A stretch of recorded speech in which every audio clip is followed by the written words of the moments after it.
نحمدہ ونصلی ونسلم علی رسولہ الکریم۔ ناظرین، آج ہم اپنے اس پروگرام میں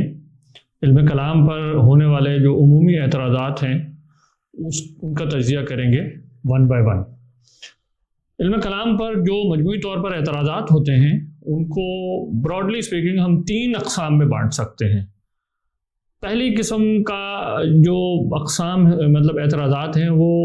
یہ کہنے کی کوشش کرتے ہیں کہ علم کلام گویا کوئی غیر شرعی علم ہے، یعنی شریعت کے اندر اس کی بنیادیں موجود نہیں ہیں۔ ہم دیکھیں گے اس کی ارد گرد کئی طرح کے اعتراضات ہیں،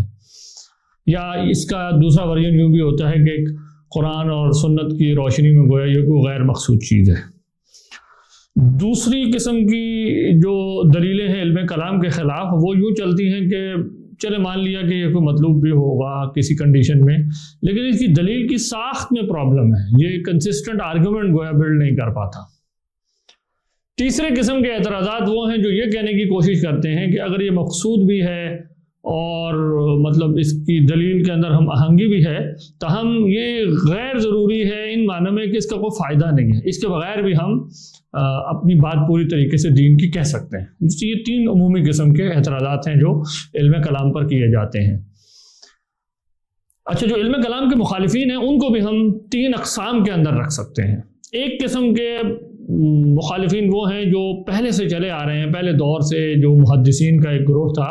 جو اس ایکٹیویٹی کو پسند نہیں کرتا تھا اور وہ چلتے آئے ہیں، اور ان کے زیادہ تر جو نمائندے اگر کہیں ملیں گے تو وہ حنابلہ کے اندر ملتے ہیں۔ تاہم یہ بات یاد رہے کہ حنابلہ کی پوری تحریک کے جو لوگ ہیں وہ علم کلام کے بحیثیت مجموعی سارے مخالف نہیں تھا۔ اسی طریقے سے شیخ ابن تیمیہ ایک بہت بڑے نمائندہ گزرے ہیں، وہ بھی علم کلام کا جو منہج اشاعرہ، ماتریدیہ اور معتزلہ جس کے ہاں بھی ہے وہ اس کی کوئی خاص مداح نہیں ہے، بلکہ اس کے اوپر نقد کرتے ہیں۔ اس نقد کی نوعیت کیا ہے یہ ایک الگ سے متعین کیا جا سکتا ہے۔ تو علم کلام کے ایک ناقدین وہ ہیں جو اس منہج سے آتے ہیں، اور آج بھی سلفی المسلک جو حضرات ہیں ان کے اندر اس طرح کی آراء آپ کو مل جائیں گی۔ دوسرے قسم کے مخالفین علم کلام کے وہ ہیں جو جنہوں نے جدید فلسفہ اور اس کے افکار وغیرہ پڑھے اور اس کے بعد انہیں یہ لگا کہ شاید علم کلام غیر ضروری، غیر مفید، آؤٹ ڈیٹڈ قسم کا علم ہے، کیونکہ اس لیے کہ اب مغربی فلسفے نے بہت آگے کی ہے، کوئی ایسی باتیں کہہ دی ہیں جو علم کلام ان کے آگے سسٹین نہیں کر سکتا، ان کے آگے کھڑا نہیں ہو سکتا۔ تو بعض یہ دوسرے قسم کے یعنی مخالفین علم کلام کے تیسرے قسم کے مخالفین وہ ہیں جو دین کے ہی بحیثیت مجموعی یعنی مخالفین ہیں، یعنی جو ملحدین قسم کے لوگ ہوتے ہیں، اور وہ صرف یہ کہ مغربی فلسفے کو استعمال کرتے ہیں الحاد کے پھیلاؤ کے لیے، یا مختلف قسم کے جو آج کل ازمز آ گئے ہیں، چاہے وہ مارکسزم ہو، سیکولرزم ہو، یا کچھ بھی ہو، وہ حضرات یہ کہنے کی کوشش کرتے ہیں کہ علم کلام ان معنوں میں ایک غیر مفید علم ہے کہ اس سے یہ اس میں نتیجے وغیرہ فکس ہیں، یہ ہو۔ انشاءاللہ ہم ان اعتراضات کو 1 بائی 1 لیں گے، لیکن جو ملحدین قسم کے لوگ ہیں وہ علم کلام پر اپنے طرز پر اعتراضات لانے کی کوشش کرتے ہیں۔ تو یہ براڈلی اسپیکنگ 3 قسم کے اعتراض ہیں اور 3 قسم کے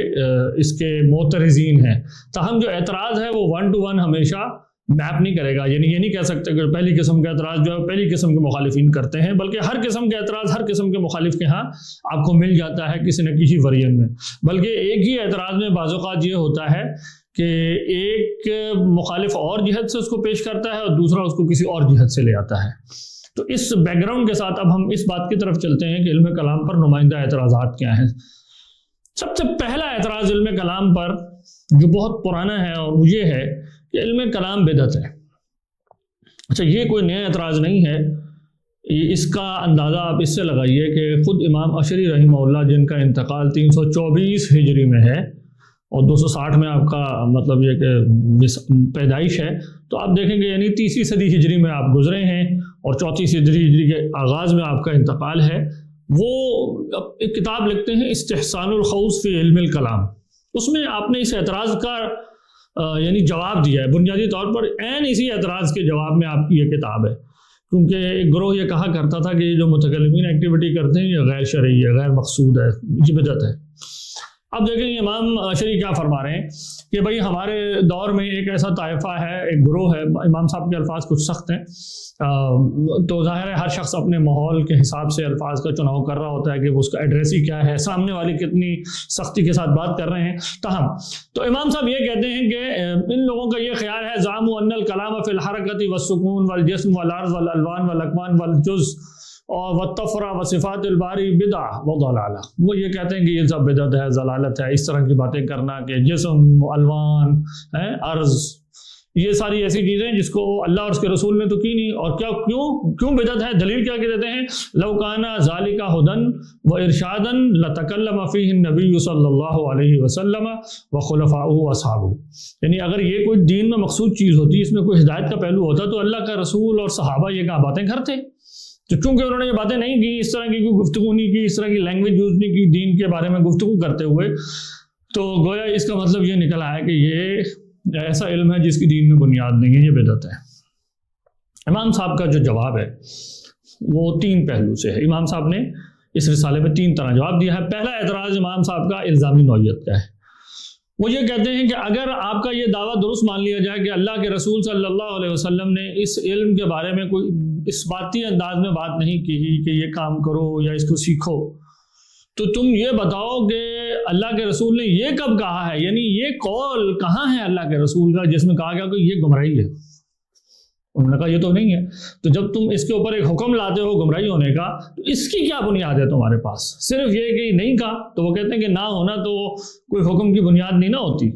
تو آپ یہ کہتے ہیں کہ یہ گمراہی کا حکم تم کہاں سے لے آئے ہو؟ پہلے تو یہ تم بتاؤ۔ تو یہ سارٹ آف الزامی جواب ہے کہ اگر تم ہمیں یہ الزام دے رہے ہو کہ اس کے لیے ثبوتی دلیل نہیں ہے،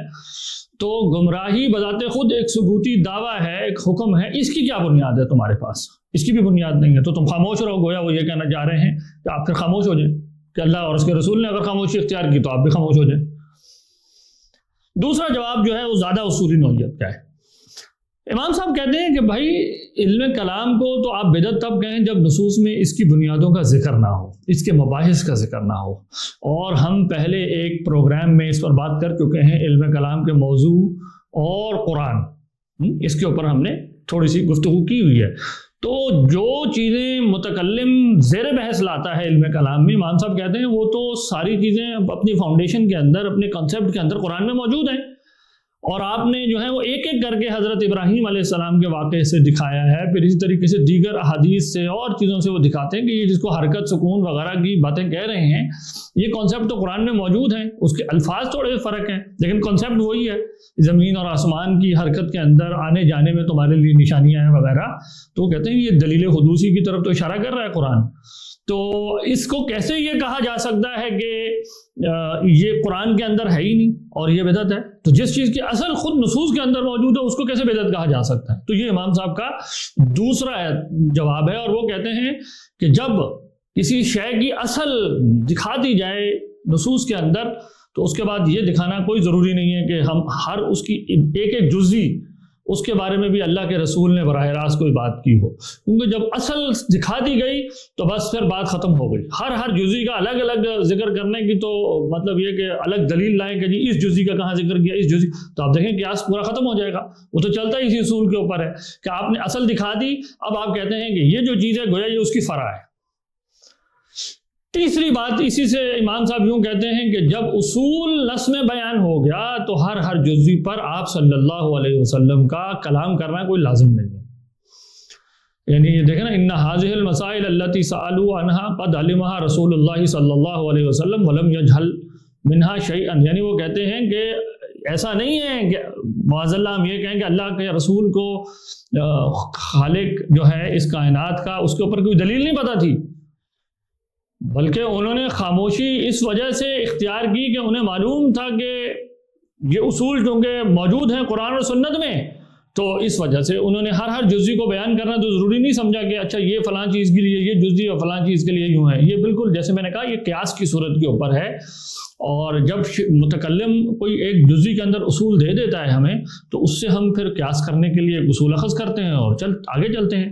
تو وہ کہتے ہیں اسی طریقے سے جب انبیاء کے اتنے سارے واقعات بیان ہو گئے، قرآن میں غور و فکر کرنے کے لیے نشانیوں کا ذکر کر دیا، تو یہ سارا اسی ضمن میں ہے۔ اس کے بعد ہر جو لفظ، جو ویکیبلری استعمال ہو رہی ہے علم کلام میں، اس کے لیے کوئی الگ سے یعنی دلیل لانے کی ضرورت نہیں رہ جاتی۔ تو اس اعتبار سے امام صاحب کہتے ہیں کہ ہر وہ چیز جو دین میں مطلوب تھی، اللہ کے رسول نے اصولاً اس کے اوپر گفتگو کر دی، لہذا اس کو بدعت کہنا یہ غلط ہے۔ اچھا، اب اس اعتراض کا ایک پہلو یہ ہے کہ یہ اصطلاحات تو امام صاحب جن کا مطلب ذکر کر رہے ہیں، ہر سکون جو یہ تو صحابہ سے منقول نہیں ہے۔ تو اس کا جواب جو ہے علامہ صابونی یوں دیتے ہیں، یہ آپ کی کتاب ہے الکفایہ فی الہدایہ۔ امام صاحب کہتے ہیں کہ بھائی اگر علم کلام کی اصطلاحات نہیں ہیں تو یہ جو دیگر علوم ہیں، آپ کے اصول فقہ ہے، اصول حدیث ہے، اصول تفسیر ہے، ان کی اصطلاحات کیا اللہ اور اس کے رسول اور صحابہ سے منقول ہے کہ انہوں نے ان اصطلاحات کو یوں ہی پڑھتا تھا؟ وہ کہتے ہیں کہ پھر تم یہ کیسے تصور بھی کیسے کر سکتے ہو؟ یہ کتنا عجیب تصور ہے کہ تم یہ کہو کہ اللہ اور اس کے رسول کو ان دلائل کا علم نہیں تھا۔ وہ کہتے ہیں کہ جب تم نے اعتراض کیا ہے کہ تو تمہاری کیا مراد ہے؟ تم یہ کہنا چاہتے ہو کہ اللہ کے رسول کو اور صحابہ کو اللہ کی توحید کا، اس کی تنزیہ کا ہے دلائل عقلیہ کے ذریعے کوئی ادراک نہیں تھا؟ وہ کہتے ہیں یہ انتہائی شنیع قول ہے، اس سے زیادہ برا قول کیا ہوگا؟ قرآن بھرا ہوا ان چیزوں سے۔ اور کہتے ہیں وَإِنْ عَنَيْتَ بِهِ إِنَّهُمْ لَمْ يَتَلَفَّظُوا بِهَذِهِ الْعِبَارَاتِ الْمُصْطَلِحَةِ عِنْدَ أَهْلِ هَذِهِ الصَّنَعَةِ نَحْوُ الْجَوْهَرِ وَالْعَرْضِ وَالْجَائِزِ وَالْمَحَالِ وَالْمُحْدَثِ وَالْقَدِيمِ۔ وہ کہتے ہیں یا تمہاری دوسری مراد یہ ہو سکتی ہے کہ بھائی صحابہ نے یہ خاص الفاظ جو اصطلاحات ہیں نا علم کلام کے جو علم کے فن کے ماہر ہیں ان کے ہاں جو چلتی ہیں وہ نہیں بولی ہوں، مثلا جیسے جوہر نہیں بولا، عرض نہیں بولا، محدث کا لفظ، قدیم کا لفظ۔ تو کہتے ہیں ہاں ہم یہ بات مانتے ہیں انہوں نے یہ الفاظ استعمال نہیں کیے، لَكِنَّا نُعَارِضُكُمْ بِمِثْلِهِ فِي سَائِرِ الْعُلُومِ، لیکن کہتے ہیں کہ یہ اعتراض تو پھر ہم تم پر پلٹائیں گے سارے علوم میں، یہ تو سب پر آتا ہے۔ کیوں؟ لِأَنَّهُ لَمْ يَنْقُلْ عَنِ النَّبِيِّ صلی اللہ علیہ وسلم وَلَا عَنْ أَصْحَابِهِ التَّلَفُّظ، یعنی اللہ اور اس کے رسول سے تو یہ چیزیں بھی نہیں منقول ہوئی، مثلا ناسخ، منسوخ، مجمل، مفسر، محکم، متشابہ،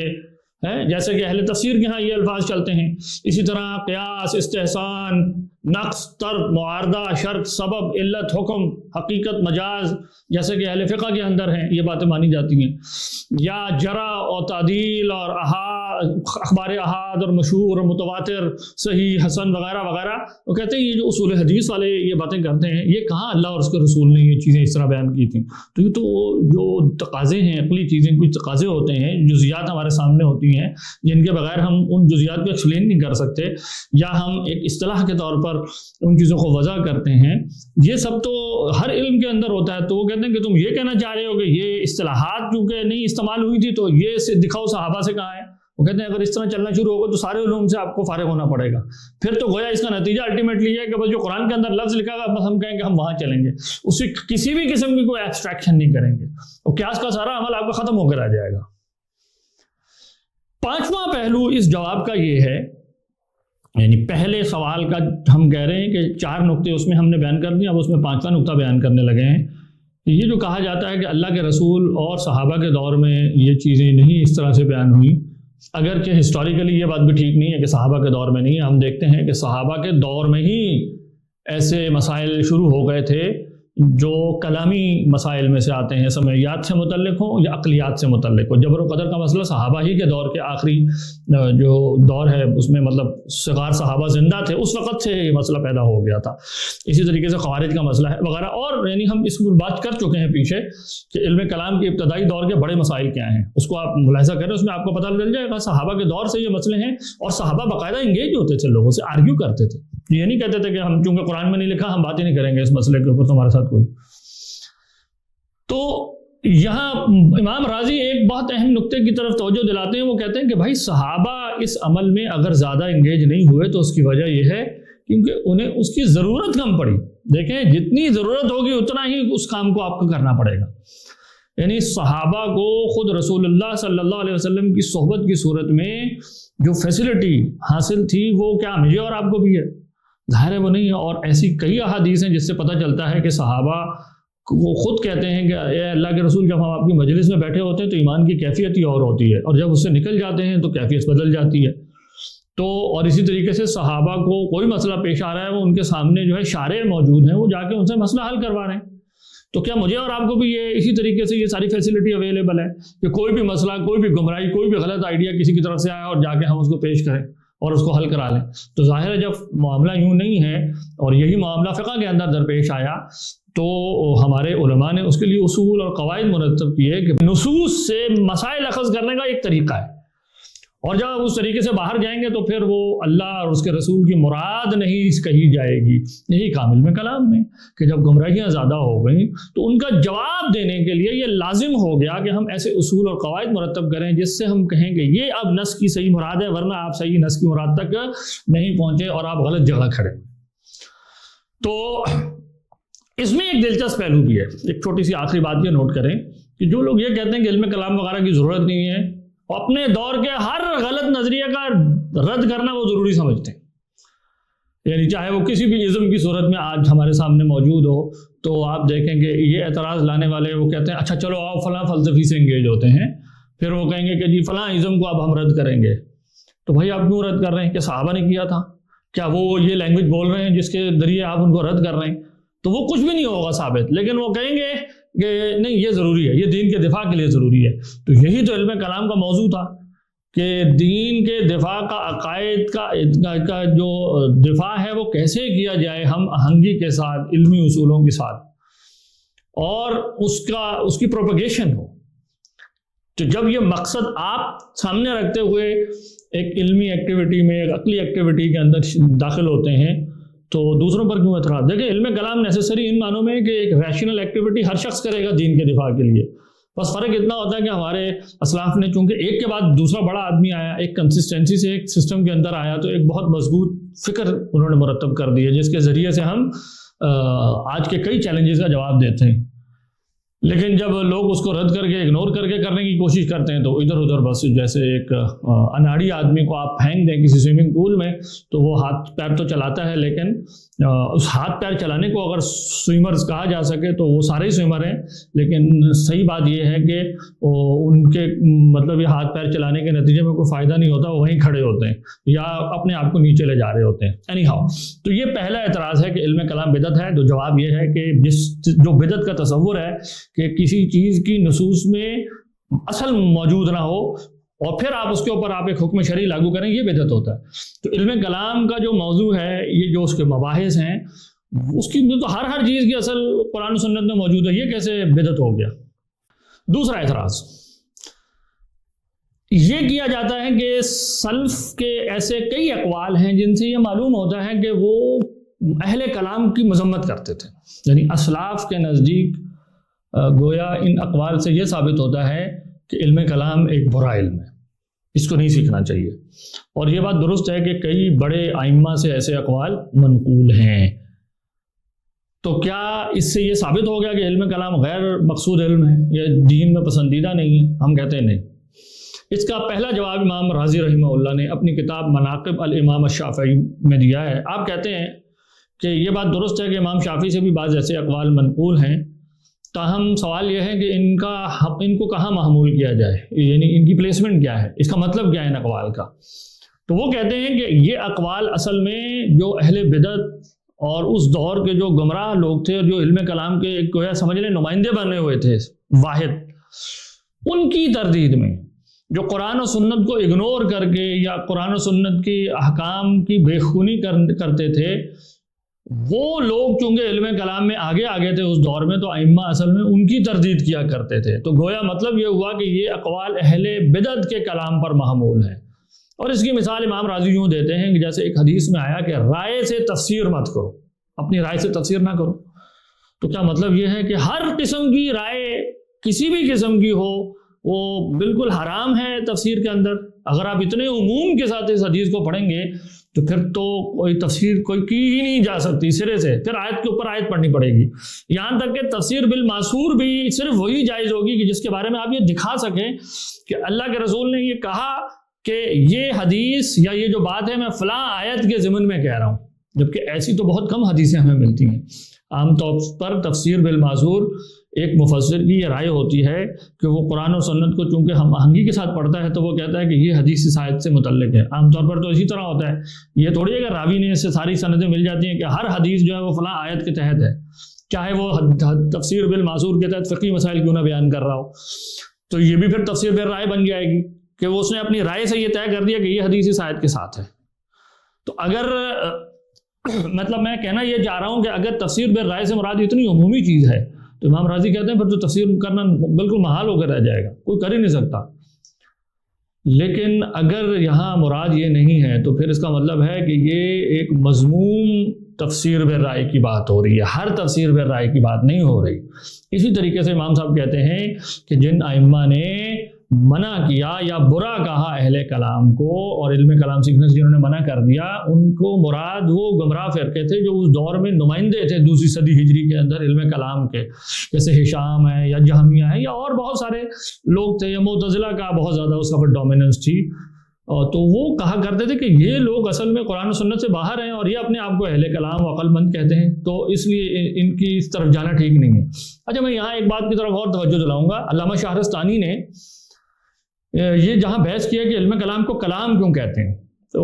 اس میں جیسے ہم نے پہلے اپنے ایک پروگرام میں کہا تھا کہ اس کی دو اہم وجوہات ہیں جو بیان کی جاتی ہیں وجہ تسمیہ کی. اس میں ایک علامہ شہرستانی یہ کہتے ہیں کہ علم کلام کو علم کلام اس لیے کہتے ہیں کیونکہ یہ یونانیوں کا جو منطق کا منہج تھا نا، اس کے مقابلے پہ معتزلہ نے اسلامی ڈسکورس کیونکہ ڈیولپ کرنا شروع کیا تھا، تو جو انہوں نے مقابلے میں ڈسکورس بنایا اس کا نام انہوں نے رکھا تھا کلام، دی آرٹ آف ریٹرک، یعنی یہ ہمارا کلام کرنے کا طریقہ ہے، ہم مطلب اس کے اوپر یوں بحث کریں گے. تو کلام کو گویا کلام اس لیے کہہ رہے ہیں کیونکہ یونانیوں کے منطق کے مقابلے میں ایک الٹرنیٹو ڈسکورس کا نام ہے. تو یہ لوگ چونکہ معتزلہ کے زیادہ تر ہوا کرتے تھے تو اس لیے اب یہ بات سمجھنا بالکل آسان ہو جاتی ہے کہ کلام سے مراد یہ ہر قسم کا کلام نہیں ہے، بلکہ ایک خاص دور کے اندر اس لفظ سے جو مراد سمجھی جا رہی تھی یہ وہ والا کلام ہے جس کے اوپر مذمت کی جا رہی ہے. یعنی کسی قول کو اس کی یعنی دیکھنا چاہیے نا کہ کس ماحول میں وہ بات کہی گئی تھی. دوسری بات وہ یہ ہے کہ بھائی ہم کہتے ہیں کہ ائمہ سے یہ بات خود منقول ہے کہ وہ کلامی ایکٹیویٹی کرتے تھے، تو یہ کیسے ہم مان لیں گے وہ اتنی جنریلٹی کے ساتھ کلام کے پروسیس کو حرام کہا کرتے تھے یا اس کو مذمت والا سمجھتے تھے؟ مطلب ایک شخص کیا اتنا غیر ہم آہنگ ہے؟ یعنی کہنا ہم یہ چاہ رہے ہیں کہ ائمہ کے اقوال کو اب لڑوا کیوں رہے ہیں؟ وہی ائمہ جو اس کو برا کہہ رہے ہیں وہ دوسری طرف خود ہم دیکھ رہے ہیں وہ کلامی ایکٹیویٹی ون وے اور دی ادر کر رہے ہیں، وہی کام کر رہے ہیں. مثال کے طور پر امام ابو حنیفہ کے بارے میں تو مشہور ہے کہ آپ پہلے دور میں کلام کی طرف ہی مائل تھے اور آپ یہ کام کرتے تھے. تو امام صاحب نے آخر میں اگر اپنے بیٹے کو سمجھایا بھی ہے تو وہ اس جہت میں تھوڑی ہے کہ یہ کرنا حرام ہے، بلکہ وہ کہتے ہیں جس طریقے سے تم لوگ کرتے ہو تم دوسرے کو گرانا چاہتے ہو، صرف تم حق تک پہنچنے کی یا دوسرے پر صحیح بات واضح کرنا تمہارا مقصد نہیں ہوتا، جبکہ ہم ایسے نہیں کرتے تھے مناظرہ. تو امام صاحب کا یہ جواب بتا رہا ہے کہ مناظرہ پرسے کو حرام تھوڑی کہہ رہے ہیں. اسی طریقے سے امام مالک کے بارے میں آپ دیکھیں بڑا مشہور قول ہے اور اس میں بڑا ایک باریک نقطہ ہے. امام مالک سے پوچھا گیا استوا کے بارے میں تو آپ نے کہا کہ الاستواء معلوم،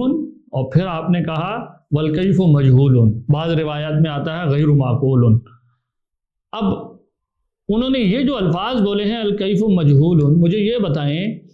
کہ کیا یہ قرآن میں آیا ہے اللہ کے لیے کہ اللہ کا کیف جو ہے وہ مجہول ہے؟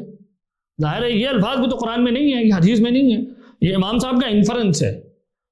تو امام صاحب یہی تو کلام والا کرتا ہے کہ وہ اس آئیڈیا کو ایبسٹریکٹ کر کے بتاتا ہے کہ ہائر فارم کے اندر اس کا کیا ورڈ ہے جو اس کے اوپر لگنا چاہیے. تو امام مالک یہ کر رہے ہیں، تو کیسے ہم مان لیں گے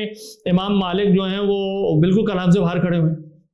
اسی طریقے سے امام شافعی رحمہ اللہ کے مناظرے جو ہیں وہ منقول ہیں، اور امام جعفر بن صادق کے بھی ہیں وہ منقول ہیں، اور دور امام احمد بن حنبل نے جو ہے وہ رد میں کتابیں لکھی ہیں. اب زیادہ سے زیادہ کوئی یہ کہے گا کہ امام احمد بن حنبل نے حدیث کی بنیاد پہ لکھی ہے، تو ہم مان لیتے ہیں کہ وہ اس طرح کی ریشنل ڈسکورس کی ایکٹیویٹی میں نہیں جاتے، لیکن ان کے کئی اقوال ہیں جس میں وہ اللہ تعالیٰ کی تنزیہ بیان کر رہے ہوتے ہیں حوادث سے، اور یہ کتابوں میں اقوال سارے موجود ہیں. تو کہنے کا میرا مطلب یہ کہ جن بڑے بڑے ائمہ کا نام لے کے یہ کہا جا رہا ہوتا ہے کہ انہوں نے مذمت کی ہے، تو وہ الفاظ کے ذریعے سے ایکٹیویٹی اور طرح سے کر رہے ہیں، تو معلوم ہو جاتا ہے کہ جب وہ منع کرتے ہیں تو اس سے مراد ہر طرح کا کلام نہیں ہے، بلکہ ایک خاص طرح کا کلام ہے جس کو وہ رد کر رہے ہوتے ہیں اپنے نظام فکر کے اندر۔ اس میں آگے بڑھیں، ایک بات یہ بھی ہے کہ بعض اوقات لوگوں کے مزاج کے اعتبار سے کسی علم کی طرف، کسی فن کی طرف، کسی چیز کی طرف ان کا رویہ بدل جاتا ہے۔ بعض لوگ محتاط مزاج کے ہوتے ہیں،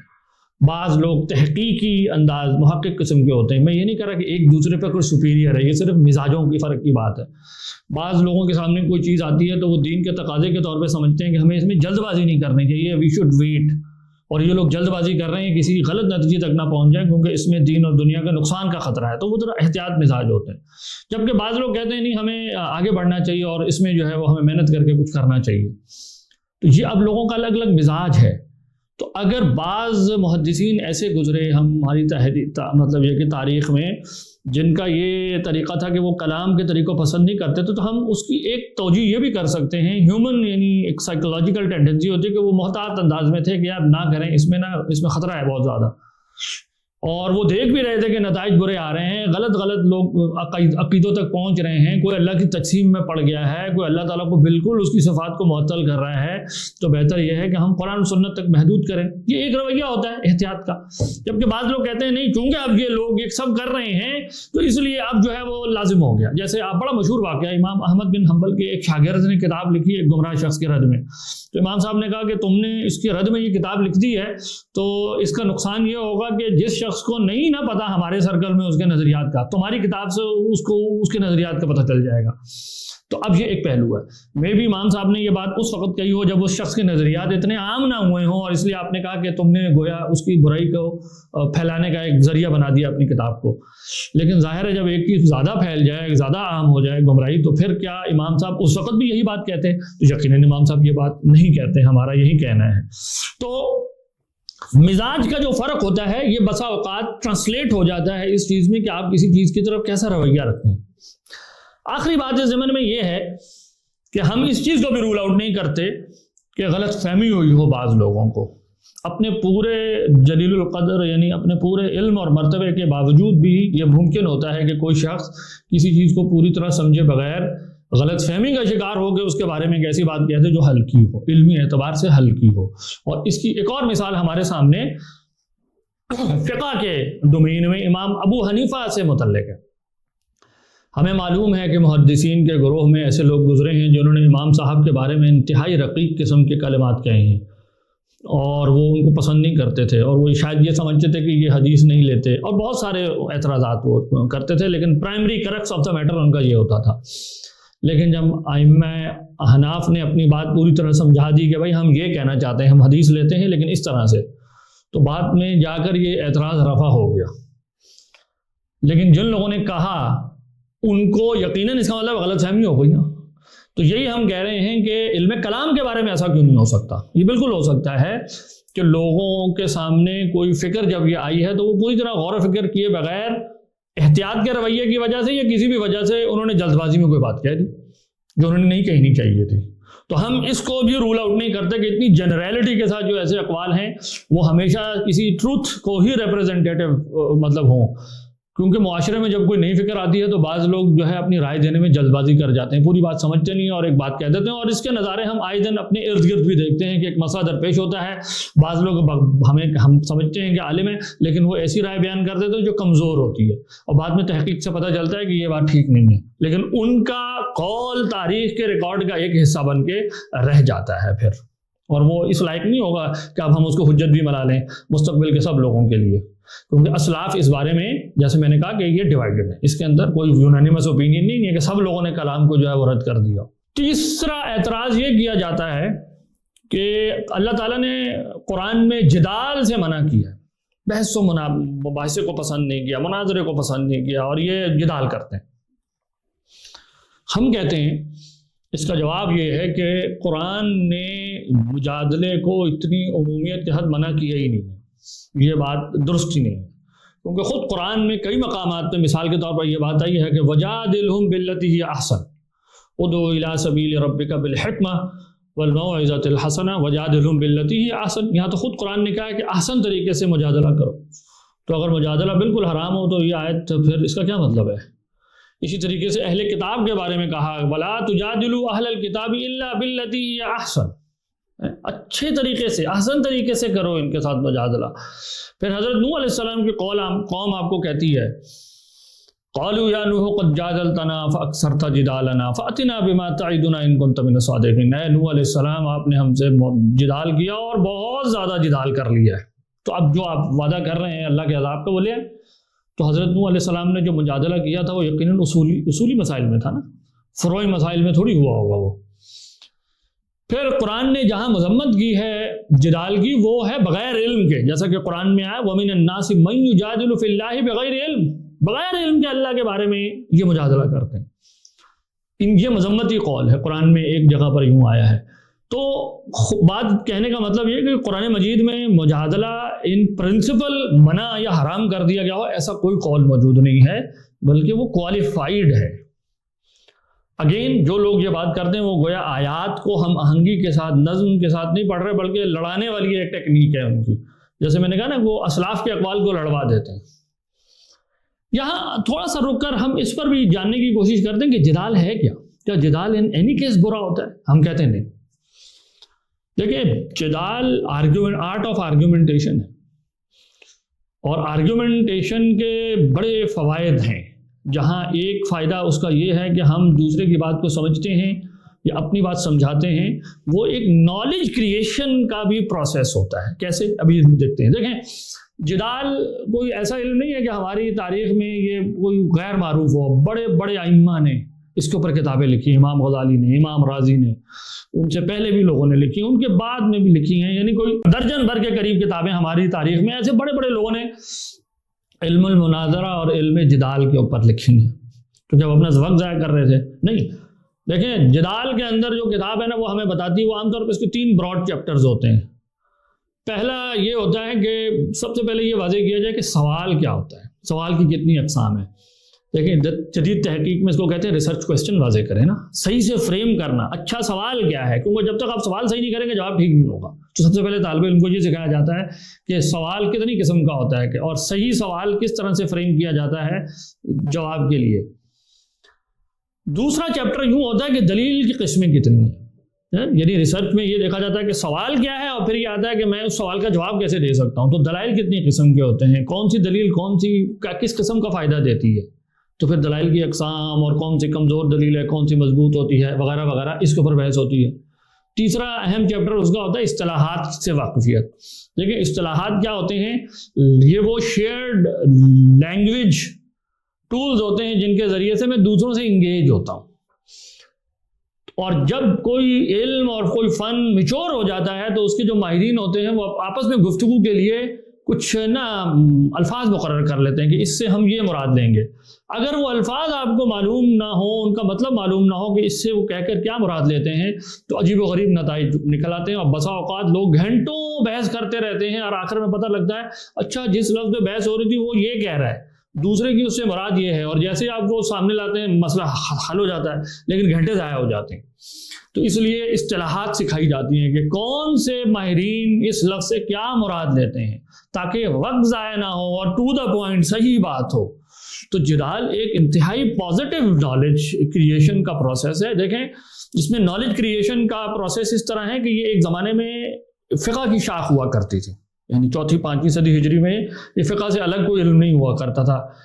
اور فقی جو کام فقہ کے اندر مسائل اخذ کر کے جب مکمل کرتا تھا تو جن اصولی مفروضات کے اوپر، جس کو اصول فقہ کہتے ہیں، وہ ان مسائل کو اخذ کرتا تھا، اس کا دفاع اس کو کرنا پڑتا تھا، اور وہ دفاع ہوتا تھا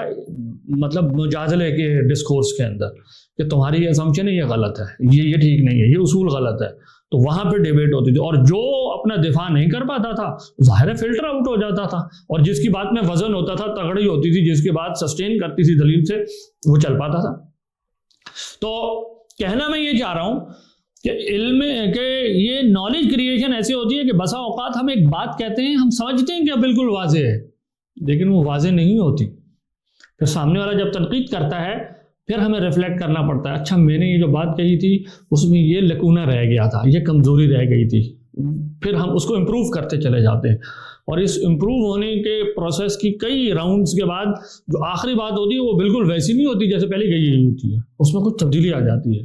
وہ تھوڑا سا ایک سلائٹلی ماڈیفائڈ ورژن ہوتا ہے اوریجنل بات کے مقابلے میں. تو یہ اس کا نالج کریشن کا پروسیس ہے کہ یہ جو آرگومنٹیشن ہوتا ہے، نقد ہوتا ہے، یہ بہت قیمتی چیز ہوتی ہے. اور ہمارے ہاں اس نقد کو فلرش کرنے کے لیے بامانہ طریقے سے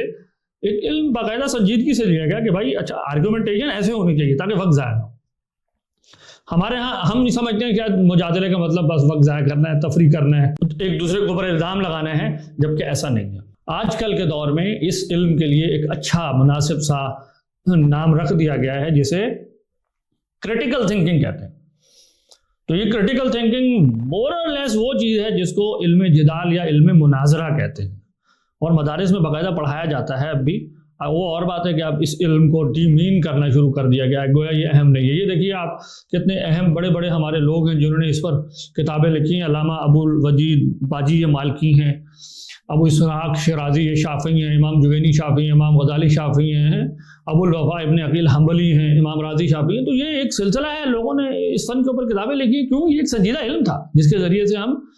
دوسروں کے ساتھ انگیج ہوتے تھے. چوتھا اعتراض علم کلام پر یہ کیا جاتا ہے، علم کلام گویا ذات باری کی حقیقت میں بحث کر رہا ہے، اس وجہ سے یہ جائز نہیں ہے. شریعت نے اس کو پسند نہیں کیا کہ ہم اللہ کی ذات میں بحث کریں. اب یہ جو اور پھر اس میں ایک بات یہ ملا لی جاتی ہے کہ جب آپ اللہ کے بارے میں عقل سے کوئی بھی گفتگو کریں گے نا، اس سے تشبیہ آ جائے گی. اب متکلمین نے اس بحث میں پہلا نقطہ یہ دیتے ہیں کہ بھائی ہم ذات باری کی حقیقت میں بحث کرتے ہی نہیں ہیں، بلکہ ہم تو اس کی صفات اور افعال میں بحث کرتے ہیں. کیونکہ جو بھی اس کی ذات کو جاننے کی کوشش کرتا ہے، امام راضی کہتے ہیں کہ وہ بالکل عقیدہ فاسدہ کی طرف پہنچ جاتا ہے، وہ مجسمہ بن جاتا ہے یا وہ معطلہ ہو جاتا ہے بالکل. تو کہتے ہیں ہم تو یہ نہیں کرتے. ہاں ہم جو کرتے ہیں وہ یہ کہ اس کی جو افعال ہیں، جو کائنات ہمارے سامنے موجود ہے، اس سے ہم یہ سمجھنے کی کوشش کرتے ہیں کہ کن صفات کا حامل وہ لازماً ہوگا جن کے بغیر وہ رب تعالیٰ ہو نہیں سکتا. اس کی صفات مطلب جیسے علم ہے، قدرت ہے، ارادہ ہے، یہ لازم ہے اللہ تعالیٰ کو. کیوں؟ کیونکہ اس کے افعال سے ظاہر ہو رہی ہیں. یہ ہو نہیں سکتا کہ کتابت موجود ہو اور ہم کہیں کہ کاتب نہیں ہو. تو کہنے کا مطلب میرا یہ ہے کہ علم کلام میں متکلمین اللہ کی ذات کی حقیقت میں نہ بحث کرتے ہیں، اور نہ ہی ان کا یہ دعویٰ ہے کہ ہم اللہ کی ماہیت کو جانتے ہیں. وہ کہتے ہیں یہ محال ہے اللہ کی ماہیت کے بارے میں کوئی حکم لگانا، بلکہ جو اللہ کی ماہیت کے حکم کے پیچھے پڑتا ہے وہی تو تجسیم کرتا ہے، اور تجسیم کو دنیا کی چیزوں کے ساتھ آپ اس کو ریزمبلنس دیں. رہ گیا تشبیہ کا اعتراض، تو معذرت کے ساتھ کہنا چاہتا ہوں کہ یہ ان حضرات کو تشبیہ کا مطلب نہیں پتہ. اور انشاءاللہ جب ہم صفات کے باب میں جا کے بات کریں گے تو وہاں تھوڑا سا کھولیں گے کہ مماثلت کیا ہوتی ہے، تشبیہ کیا ہوتی ہے، اور کیا اللہ کے لیے سما ثابت کرنے سے اور بندہ کے لیے سما ثابت کرنے سے تشبیہ ہو جاتی ہے. تو یہ ایسا معاملہ ہے نہیں. اور یعنی اسی وجہ سے یہ ہم کہتے ہیں کہ مطلق تشبیہ یہ منع نہیں ہے. جو تشبیہ منع ہے وہ حدوث کے ساتھ ہے، یعنی اللہ کے لیے ایسی کوئی چیز صفت نہیں لائی جائے گی جو حدوث پر دلالت کرنے والی ہو. اگر اس میں حدوث نہیں پایا جاتا تو میرا یہ کہنا کہ بندہ بھی سمیع ہے، قرآن نے خود کہا ہے، اور اللہ بھی سمیع ہے، تو اس وجہ سے تشبیہ آ گئی اور یہ حرام ہو گیا، یہ ایک ایسی ریشنل ڈسکورس کھڑا کرنا ہے جو ہم آہنگ نہیں ہے. اور ایون یہ مشابہت کا جو تصور ہے اس کے ساتھ بھی ہم آہنگ نہیں ہے. پانچواں اعتراض یہ ہے کہ متکلمین نبی سے زیادہ اپنی عقل کو ٹھیک سمجھتے ہیں، معتبر سمجھتے ہیں. کیوں؟ اس وجہ سے کہ دیکھو یہ نبی کی بات جو کہ اس کی زبان مبارک سے نکلی ہے، خدا کے بارے میں اس سے خدا کا تصور نہیں لے رہے، بلکہ دلیل عقلی سے جو خدا ثابت ہو رہا ہے، اس کی صفات ثابت ہو رہی ہیں، اس کو یہ سمجھتے ہیں کہ یہ زیادہ معتبر چیز ہے. اور وہی جو ہے نبی کی آئی ہے وہ اس کو توجہ نہیں دے رہے. اب بات یہ ہے کہ یہ اعتراض خلط مبحث ہے. دیکھیے بحث یوں نہیں ہے کہ نبی کو جو ادراک ہوتا ہے وہی سے، وہ ادراک ورسز میری عقل سے جو مجھے ادراک ہوا، دلائل سے ادراک ہوا، حس سے جو ادراک ہوا، ان کا کیا موازنہ ہے؟ یہ تو موازنہ ہی نہیں ہے. ظاہر ہے نبی کو جو علم براہ راست وحی کی صورت میں ملتا ہے وہ نبی کی لیے کس کیفیت میں ہے مجھے نہیں معلوم، کیونکہ ہم نبی نہیں ہیں. جو بحث علم کلام میں متکلم کر رہا ہوتا ہے وہ یہ ہے کہ نبی نے جب اس کو بطور خبر مجھے بتایا ہے تو وہ دلائل لفظی ہیں، وہ ایک وربل کمیونیکیشن ہے. تو وہ خبر میرے لیے کیسے معتبر ہے، اس کی کیا دلیل ہے کہ وہ میں اس کا پابند ہو گیا ہوں اب اس کی بات مانوں؟ تو یہ بحث ہے. اب اس کو خلط ملط کرنا کہ نہیں عقل کو نبی کی وحی سے گویا جیسے کہ وہ نبی کے لیے ہے اس سے زیادہ اہم سمجھ رہے ہیں، دس از کمپلیٹلی مطلب ایک ایسا اعتراض ہے جس کے میں کوئی سر پیر ہی نہیں ہے. دلیل کا مدعا یہ ہے، زیر بحث بات یہ ہے کہ وہ خبر میرے لیے حجت کیسے ہے اور اس کا حجت بننا کن پریزمپشنز اور کن مقدمات کے اوپر کھڑا ہے، اس پر بحث ہے. تو ہمارا یعنی جو متکلمین کا اس پر موقف ہے وہ یہ ہے کہ نبی کی خبر پریزیوم کرتی ہے اس کے بھیجنے والے کی چند صفات کو، اور وہ آپ اگر نبی کی خبر پر کنٹینجنٹ کر دیں گے تو آپ سرکولیرٹی میں پڑ جائیں گے، جیسا کہ ہم نے یہ بات پہلے بھی آپ کو سمجھانے کی کوشش کی تھی کہ اس میں سرکولیرٹی ہے سیدھی سیدھی. تو یہ بحث یوں نہیں ہے کہ نبی کی وحی کو کم اہم سمجھ رہے ہیں اور اپنی عقل کو زیادہ اہم سمجھ رہے ہیں، بلکہ بات یوں ہے کہ نبی نے ہمارے لیے جو دلائل لفظیہ کی صورت میں بیان فرمائی ہے وہ ہمارے لیے بائنڈنگ ہے، اس کی کیا دلیل ہے؟ اور دیکھیں شرع کا خطاب کس کو ہے؟ عقل ہی کو ہے نا، یعنی کہ شرع پاگلوں کو خطاب کر رہی ہے. تو جب عقل کو خطاب کر رہی ہے تو یہ پریزیوم کر رہی ہے کہ اب عقل یہ بتائے گی، یہ طے کرنے کا حق رکھتی ہے کہ یہ چیز میرے لیے اس گراؤنڈ پر حجت بن گئی ہے. یہ فیصلہ عقل ہی نے کرنا ہے، یعنی گھٹنے نے تو ظاہر نہیں نہ کرنا. تو عقل اب یہ طے کرے گی کہ یہ نبی اس کی بات ماننا مجھ پر واجب ہے کیونکہ، اب اس کیوں کہ جواب عقل ہی طے کر رہی ہوگی. اب یہ نہیں ہے کہ بھئی وہ نبی کی بات کو کم اہم سمجھ رہی ہے، بلکہ عقل سسپینڈ کر رہی ہے اپنی ججمنٹ کو مورل پروپوزیشنز کے لیے اس وجہ سے کیونکہ نبی کا حکم آ گیا ہے. لیکن نبی کا حکم میرے لیے واجب الاتباع کس وجہ سے ہے؟ یہ متکلم کی بحث ہے. یا آسان لفظوں میں یوں بھی کہہ لیں کہ بحث جو ہے کسی مدعی نبوت کے دعوی نبوت کی تصدیق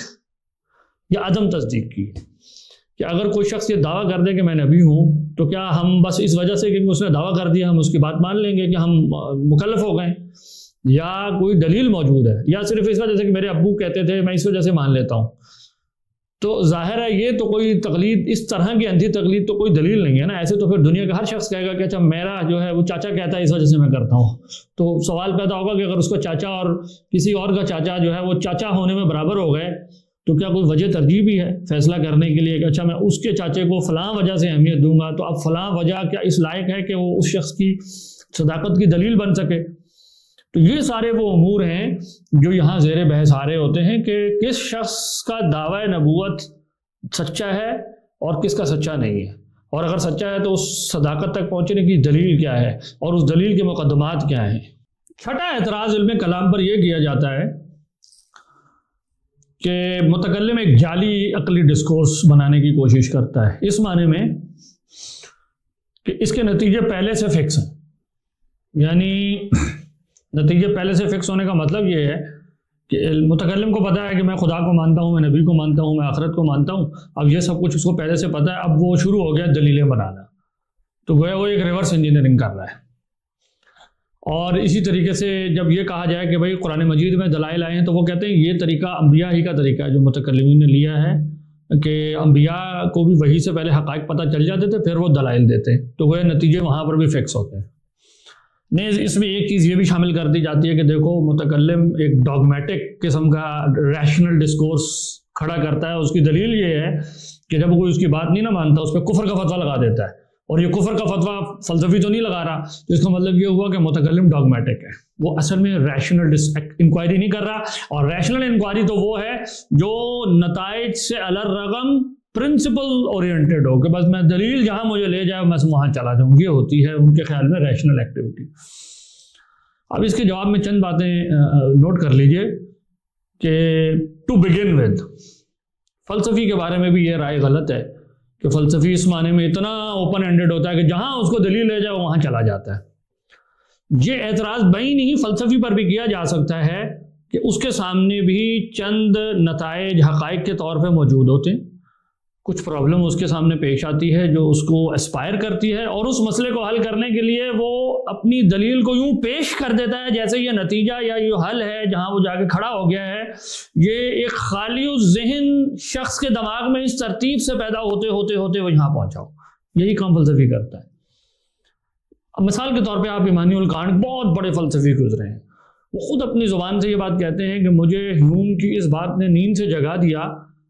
کہ علت بمانہ تاثیر خارج میں نظر نہیں آتی، یہ ذہن کی ایک عادت ہے۔ تو کانٹ کہتا ہے میں اس سے جاگا یوں کہ اس کے بعد تو ہماری سائنس کی ساری بنیادی اکھڑ کے رہ جائے گی کہ یہ کوئی آفاقی آبجیکٹیو علم ہوتا ہے۔ یہ جو نیوٹن کی فزکس سے شدید متاثر تھا کانٹ، تو وہ اس کو تو مطلب یہ کہ بالکل جگا دینے والی بات تھی ہیوم کی کہ بھائی یہ جو تم باتیں کرتے ہو کہ یہ لاز خارج میں موجود ہوتے ہیں جو ڈٹرمنسٹک ہوتے ہیں، چیزوں کے درمیان ریلیشنز ظاہر ہو رہے ہوتے ہیں اس سے تاثیری تعلقات سے، تو یہ تو کہیں بھی نہیں پائی جاتی، یہ تو نہیں آتی مشاہدے میں۔ اب کانٹ نے اس فزیکل جو ورلڈ کے اندر جاری قوانین کا ایک ڈٹرمنسٹک ماڈل تھا، اس کی ایکسپلینیشن کے لیے ایک خاص طرح کا علمیاتی فلسفہ کھڑا کیا جس کو ٹرانسینڈنٹل آئیڈیلزم کہتے ہیں۔ ہم انشاءاللہ کسی وقت اس کی تفصیل بیان کریں گے اور اس کے مسائل بھی بتائیں گے۔ یہاں آپ یہ سمجھیے کہ کوئی شخص یہ کانٹ کے بارے میں بھی کہہ سکتا ہے کہ اس نے کچھ نتیجے دیکھے اور ان نتیجوں کو جو اس میں پرابلمٹک لگے اس نے کہا کہ اچھا میں نا اب ایک ایسا نظام فکر بناتا ہوں جس کے نتیجے میں نا یہ مسئلہ حل ہو جائے۔ تو اب اگر کانٹ اپنے اس نیند سے جاگی ہوئی کیفیت کے بعد جو علمیات بنا رہا ہے، اور یہ جو نیند سے جاگی ہوئی کیفیت میں کہہ رہا ہوں یہ اصل میں خاص مسئلہ تھا جس کو حل کرنے کے لیے وہ اپسٹیمولوجی بنا رہا ہے، اس کے باوجود بھی وہ آزادانہ غور و فکر کرنے والا کہلاتا ہے، تو بھائی ایک متکلم کیوں نہیں کہلا سکتا؟ اس کا ہمارا پہلا نقطہ اس پر یہ ہے۔ دوسری بات یہ ہے کہ یہ کہنا متکلم کے بارے میں غلط ہے کہ ان کے دلائل اور نتائج جو ہے نا پہلے سے فکس ہیں۔ متکلمین کے ہاں یہ بات بالکل عام ہے کہ کئی مسائل میں ان کے دلائل ایک جیسے ہوتے ہیں لیکن نتائج فرق ہوتے ہیں، اور بعض اوقات الٹ ہوتا ہے، اور بعض اوقات یہ ہوتا ہے کہ دلائل بھی فرق ہوتے ہیں اور نتائج بھی فرق ہوتے ہیں۔ تحسین و تقبیح کے بہت سارے ایسے مسئلے ہیں، مثلا تکلیف مالا یطاق اشاعرہ کے نزدیک جائز ہے، ماتریدیہ کے نزدیک خاص شکلوں میں جائز ہے، بعض منع ہے، معتزلہ کے نزدیک وہ بھی منع ہے۔ تو اب آپ دیکھیں یہاں نتیجے فرق ہیں، اور کیونکہ پیچھے دلیل فرق ہے۔ اس طرح کائنات حادث ہے یا قدیم ہے، اور جب قدیم ہے تو کس فارم کے اندر ہے، کہ کیا کوئی چیز حیولہ کی صورت ہمیشہ سے ہے یا بطریقے بدل چیزیں ایک دوسرے کو ریپلیس کرتی جا رہی ہیں، اس معنی میں قدیم ہے۔ اب یہ بحثیں ہمارے ہاں موجود ہیں اور مختلف ہمارے لوگ مختلف نتیجے تک پہنچے ہیں۔ اس وقت میں یہ بحث نہیں کر رہا کہ کون ٹھیک ہے کون غلط ہے، میں یہ کہنا چاہ رہا ہوں کہ ہمارے ہاں عقلی مباحث کے اندر لوگ پہنچے ہیں اور پھر انہوں نے نصوص کے اندر اس کی گنجائش دکھانے کی کوشش بھی کی ہے کہ یہ چیزیں کنسسٹنٹ ہیں۔ تو دلائل، اچھا بعض اوقات ایسا ہوتا ہے کہ ایک ہی نتیجے پر لوگ دو الگ طرح کے دلائل سے پہنچتے ہیں، وہ کہتے ہیں نہیں اس دلیل سے یہ نتیجہ صحیح سے ثابت نہیں ہوتا بلکہ یہ دلیل یوں ہونی چاہیے۔ تو یہ کس نے کہہ دیا کہ متکلمین کے سارے نتیجے اور دلیلیں پہلے سے فکس ہیں؟ اچھا جہاں نتائج اور دلیلیں فکس ہوتی ہیں نا، اب تیسرا نقطہ ہمارا اس بارے میں یہ ہے کہ اصولی اور آفاقی نوعیت کے جو مسائل ہیں وہ اپنی وضع میں ایسے ہیں کہ اس میں زیادہ آپشنز نہیں ہیں، وہ ہے ہی اتنے آفاقی نوعیت کے کہ اس میں 2-3 جوابوں سے زیادہ کچھ نہیں ہو سکتا۔ مثال کے طور پر اس کائنات کے بارے میں یا تو یہ بات درست ہے کہ یہ قدیم ہے، یا یہ بات درست ہے کہ اس کی کوئی بگننگ ہے، یہ حادث ہے، یہ عدم سے وجود میں آئی، یعنی یا تو یہ بغیر بگننگ کے قدیم ہے اور یا یہ اس کی کوئی بگننگ ہے، یہ حادث ہے۔ تیسری کیا بات ہوگی؟ کوئی بات نہیں ہے۔ اب آپ جس بھی پوزیشن میں جا کے کھڑے ہیں تو آپ کہیں آپ نے نتیجہ فکس کر لیا، تو بھائی بات یہ ہے کہ دوسرے پر بھی تو یہ الزام لگ سکتا ہے۔ مثال کے طور پر اگر کوئی شخص یہ کہتا ہے کہ میں خدا کے بارے میں کوئی بات عقلی طور پر کہنے کے قابل ہی نہیں ہوں، اور دوسرا یہ کہے کہ نہیں عقلی دلائل سے یہ کہنا ممکن ہے، اور آپ اس دوسرے شخص کو یہ کہنا شروع کر دیں کہ تم جو ہے نا ڈاگمیٹک کو تم نے نتیجہ فکس کیا ہوا ہے، تو وہ پہلے پر کیوں نہیں کہا جا سکتا؟ مثلا پہلے والے کے بارے میں کہا جا سکتا ہے، ایمانوئل کانٹ کے بارے میں کہا جا سکتا ہے کہ اس نے یہ طے کیا تھا کہ میں مذہب کو اجتماعی زندگی سے خارج کروں گا، اور اس کی اس نے دلیل بنانے کے لیے پہلے قدم پر یہ کہہ دیا کہ عقل سے تو ہم الہیات کے باب میں کچھ کہہ ہی نہیں سکتے، اور دوسرے قدم پر اس نے مورل جہاں انالیسس کرتا ہے یعنی پریکٹیکل ریزن، وہاں وہ کہتا ہے اس کی فاؤنڈیشن تو ہے ہی نہیں خدا کے حکم پر، وہاں سے بھی اس نے خدا کو نکال دیا۔ تو اب کوئی شخص اگر یہ کہے کہ بھائی کانٹ نے یہ پورا فلسفہ جو ہے نا خاص نتیجے پیدا کرنے کے لیے بنایا تھا، کیونکہ یورپ کے اندر اس ٹائم ہوا چل رہی تھی سیکولرزم وغیرہ کے حق میں، تو اس لیے اس نے ایک ایسا فلسفہ بنا دیا. تو یہ بات جس طرح ایک متکلم پر آپ ایک الزام لگا سکتے ہیں، یہ تو ایک کانٹ کے اوپر یا مارکس کے اوپر لگاتے ہیں کہ چونکہ اس نے غربت بہت زیادہ دیکھی اپنے ارد گرد اور اس نے دیکھا کہ یہ سرمایہ دار ظلم کر رہے ہیں، تو اس نے بیٹھ کے ایک تاریخی فلسفہ بنا لیا انسانوں کے بارے میں، ایک معاشرتی فلسفہ بنا لیا انسانوں کے بارے میں، جس سے اس نے جواز پیدا کیا کہ اب میں ان سرمایہ داروں سے دولت چھین لوں.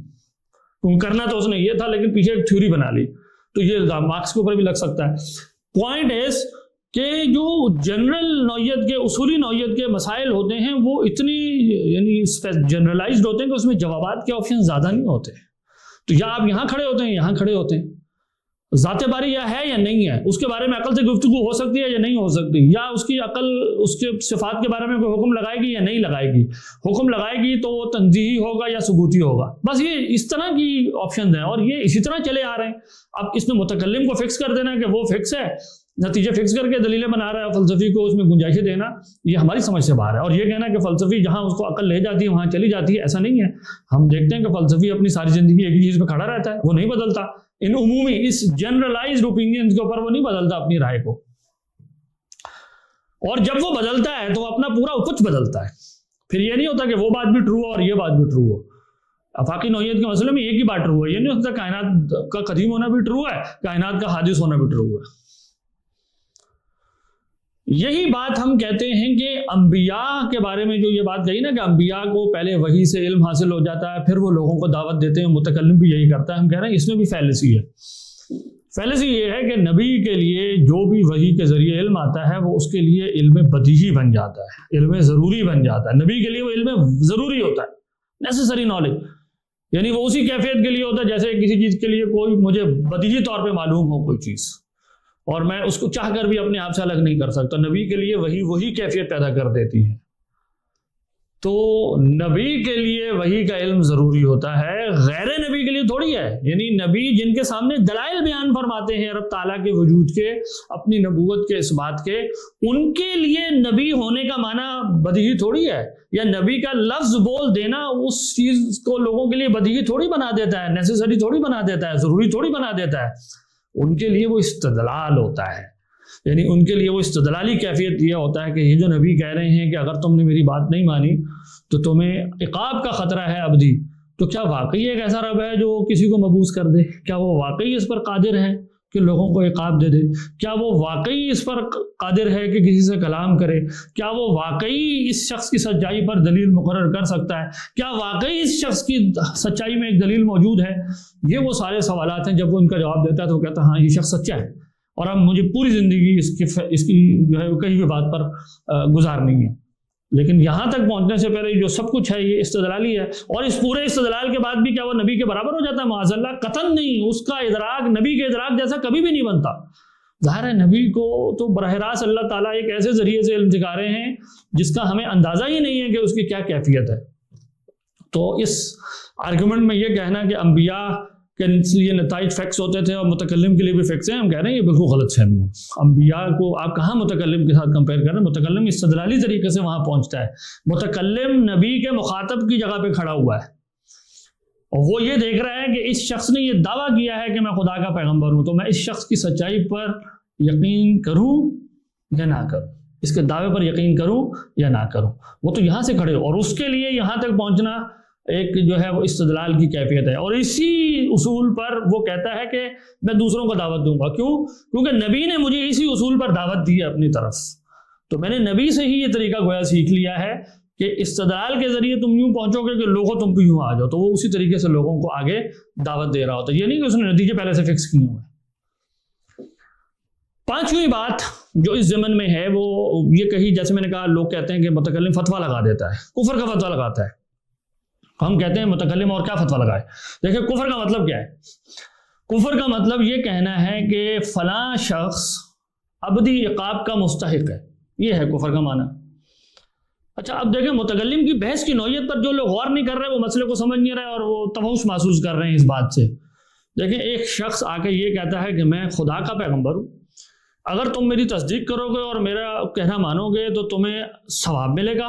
اور اگر نہیں مانو گے تو تمہیں ابدی عقاب کا خطرہ ہے عند اللہ. ٹھیک ہے، یہ شخص یہ دعویٰ کر رہا ہے. اب میں نے دلیل کے ذریعے سے غور و فکر کر کے یہ پہچان لیا کہ یہ شخص سچا ہے کس چیز میں، کہ جو اس کی بات نہیں مانے گا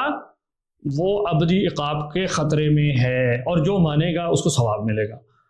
اب ایک شخص آیا، وہ آگے کہتا ہے کہ میں اس شخص کو سچا نہیں مانتا، تو میں جس چیز پر نتیجے تک پہنچا ہوں وہ یہی تو تھا کہ جو اس کو نہیں مان رہا وہ ابدی عقاب کے خطرے کا شکار ہے، تو یہ جو نہ ماننے والا اس پر اور کیا حکم لگاؤں؟ بھائی یہ میرے دعوے کی نوعیت مجھ پر لازم کر رہی ہے، اس کے منطقی تقاضے کے طور پر کہ میں اس کے اوپر یہ حکم جاری کر دوں، بشرطے کہ یہ ثابت ہو جائے کہ جو یہ بات کہہ رہا ہے وہ نبی کی تکذیب کے ہم مانا ہے اور اس نے واقعی تکذیب کر دیا ہے۔ یہ اصول تکفیر کی بحث ہے، اس ٹائم میں یہاں نہیں جا رہا، میں کہہ رہا ہوں واقعی اگر یہ ثابت ہو جائے کہ اس نے تکذیب کر دی ہے تو تکذیب، نبی کی تکذیب کا مطلب یہ کہنا ہے کہ یہ شخص اپنے اس دعوے میں سچا نہیں ہے کہ اس کی بات نہ ماننے والے کو ابدی عقاب ہوگا۔ تو یہی تو ہم کہہ رہے ہیں ہمارا دعویٰ تھا، اسی کی تو ہم نے دلیل حاصل کی تھی کہ یہ اس میں سچا ہے، تو اگر میں اس پر کفر کا حکم نہیں لگاؤں تو میں اپنے ہی آپ کو نگیٹ کر دوں گا۔ تو یہ متکلم کی ڈاگمیٹزم تھوڑی ہے، ریشنلزم ہے کہ وہ اپنی دلیل کو ہم آہنگی سے فالو کرتے ہوئے جو اس کا تقاضا ہے اس کو کہہ رہا ہے بھائی میرے جس نظریے میں پہنچا ہوں وہ یہی ہے، تو تم اس خطرے کا شکار ہو۔ اس کو پریشان نہیں ہونا چاہیے دوسرے شخص کو متکلم سے بحث کرتے ہوئے، کیونکہ متکلم کا عین یہی دعویٰ ہے۔ یہ بالکل یوں ہی ہے کہ فرض کریں میں نے ٹیسٹ کر کے یہ بات معلوم کر لی ہے کہ زہر کھانے سے ایک انسان مرتا ہے، دوسرا کہے نہیں میں کھا لیتا ہوں، ہم کہیں گے بھائی میری تحقیق یہ کہ اس سے بندہ مرتا ہے اور تم اگر کھا رہے تم مر جاؤ گے، تو دوسرا کہے نہیں میرے نزدیک نہیں مروں گا، تو ہم کہیں گے دیکھ لیں گے، یہ تو ایک الگ بحث ہے، لیکن میں جس تحقیق سے نتیجے تک پہنچا ہوں وہ یہ ہے کہ اٹ کازز ڈیتھ۔ تو یہی ہم کہہ رہے ہیں نبی کی تکذیب کرنے والا ہلاکت کا شکار ہو جائے گا، یہی میں نے تصدیق کی تھی اور تم اس کی تکذیب کر رہے ہو۔ ایک بات یہ کہی جاتی ہے، یہ 7واں اعتراض ہے کہ متکلمین کی دلیل میں دور ہے، سرکولیرٹی ہے۔ اچھا سرکولیرٹی کیسے ہے؟ وہ کہتے ہیں جی نبی سے ملنے والا عقیدہ تو متکلم نبی سے لیتا ہے، یعنی عقیدہ نبی سے لیتا ہے اور دعویٰ یہ کر رہا ہوتا ہے کہ اس عقیدے کے کچھ کمپوننٹ میں نے دلیل عقلی سے جانے ہیں، ماقبل وہی دلیل سے، یعنی وہ دلیل عقلی ماقبل وہی ہے اور میں نے اس دلیل سے خدا، اس کی صفات تنزیہی اور ثبوتی پہچان لی ہیں۔ وہ ایکٹنگ یہ کر رہا ہوتا ہے، ناقد یوں کہتے ہیں ایکٹنگ وہ یہ کر رہا ہے، لیکن یہ نہیں پہچان رہا کہ یہ عقیدہ اس نے نبی سے لیا ہوا ہے۔ تو وہ کہہ رہے ہیں کہ ایک سرکولیرٹی ہے کہ وچ کمز فرسٹ۔ ہم کہہ رہے ہیں کہ ناقد کا یہ اعتراض دو چیزوں کو نہ سمجھنے سے پیدا ہوا ہے، ایک ہے حکم عقلی اور ایک ہے حکم شرعی۔ انشاءاللہ اس پر ہم تھوڑی اور بات آگے چل کے کسی لیکچر میں فائد کریں گے زیادہ تفصیل سے۔ یہاں پر آپ نوٹ کیجئے حکم عقلی کا مطلب ہے کوئی شے کیسی ہے اور کیسی ہے۔ جب میں یہ حکم لگاتا ہوں تو یہ کہلاتا ہے حکم عقلی، ریشنل ججمنٹ ہے یہ صرف۔ اس کے مقابلے میں حکم شرعی کا مطلب یہ سوال ہے کہ کس چیز پر ثواب ہوگا عند اللہ اور کس پر عقاب ہوگا، یہ حکم شرعی کہلاتا ہے۔ اگر کوئی شخص دلیل عقلی سے یہ پہچان جائے کہ خدا ہے اور اس کی فلاں صفات ہیں، اٹ ڈز ناٹ مین کہ اس کے اوپر اس کو ثواب بھی ہوگا اور عقاب بھی ہوگا۔ ہمیں نہیں پتہ لگا، ثواب اور عقاب کا حکم تو نبی کی خبر سے معلوم ہوتا ہے کہ اس تصور کو ماننے پر ثواب ہے اور اس کو نہ ماننے پر عقاب ہے، یہ صرف نبی کی خبر سے ہی معلوم ہوتا ہے۔ تو اگر کوئی شخص دلیل عقلی سے یہ پہچان بھی جائے، میں کہنا یہ جا رہا ہوں کہ اگر دلیل عقلی سے پہچان بھی جائے کہ خدا ہے یا نہیں ہے اور اس کی کیا صفات ہیں اور کیا نہیں ہے، یہ پوری بحث کر بھی لے اور کسی نتیجے تک پہنچ جائے، اس سے یہ کہاں سے ثابت ہو گیا کہ وہ عقیدہ بن گیا؟ عقیدہ حکم شرعی کو کہتے ہیں، حکم عقلی کو نہیں کہتے، یہ بات سمجھیے اچھی طریقے سے۔ عقیدہ وہ حکم ہے جس کے ساتھ ثواب اور عقاب کا تصور وابستہ ہوتا ہے اور وہ نبی کی خبر سے ملتا ہے۔ یہ اشاعرہ کی اتنی عمومیت کے ساتھ پوزیشن ہے۔ معتزلہ اور ماتریدیہ اس کو تھوڑا سا کوالیفائی کرتے ہیں، ان کے نزدیک بعض احکام عقلیہ ایسے ہیں جو حکم شرعی کو بھی لازم کرتے ہیں، یعنی بعض چیزیں ایسی ہیں کہ انسانی عقل یہ لازم کر رہی ہے کہ اگر میں نے وہ نہ مانا تو عند اللہ اس پر عقاب ہوگا، اور ان میں سے ان کے نزدیک توحید ہے، کچھ اور چیزیں ہیں، کچھ اور پازیٹیو ایٹریبیوٹس ہیں، اخلاقی ایٹریبیوٹس ہیں، جیسے جھوٹ کو برا سمجھنا وغیرہ وغیرہ۔ تو ان کے خیال میں جو اس کے قائل ہیں کہ احکام شریعہ بعض آتے ہیں، اس وقت میں اس بعض والے پارٹ کو اگر تھوڑی دیر کے لیے اگنور کروں بات کو سمپلیفائی کرنے کے لیے، کیونکہ یہ لوگ بھی آپ سمجھ لیں 99.99% کے اندر یہی کہہ رہے ہیں کہ حکم شرعی نبی کی خبر سے آتا ہے، تو اگر میں اس وقت ایک جنرالٹی یہ بات کہوں کہ حکم شرعی اہل سنت کے نزدیک صرف تب ثابت ہوتا ہے جب کوئی چیز رسول کی جہت سے اس کا حکم آئے، تب ہم اس کے ساتھ ثواب اور عقاب وابستہ کرتے ہیں، یہ دیکھتے ہوئے کہ اس کو ماننا فرض ہے یا واجب ہے یا سنت ہے، اس کے حساب سے اس کے ساتھ ثواب اور عقاب لگتا ہے۔ اور ہم کہتے ہیں کہ اگر فرض ہے اور اس کا انکار کر دیا تو یہ تکفیر کے باب میں چلا جائے گا وغیرہ۔ تو یہ ہے عقیدے کا معاملہ کہ نبی سے ملنے والی خبر ثواب اور عقاب کیری کیا ہوا ہے، اس کی تصدیق و تکذیب کرنا،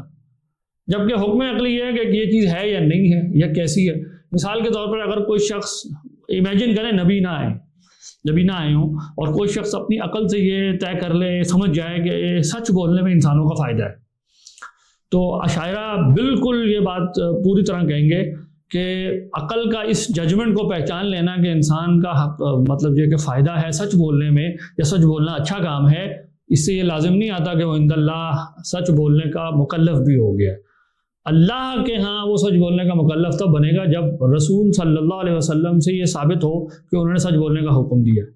اور اگر نہیں مانا تو پھر ساتھ یہ بات بھی ثابت ہو کہ کسی کیفیت میں اس کے ساتھ عقاب وابستہ ہوا ہے، تب ہم کہیں گے کہ یہ حکم شرعی بنا ہے۔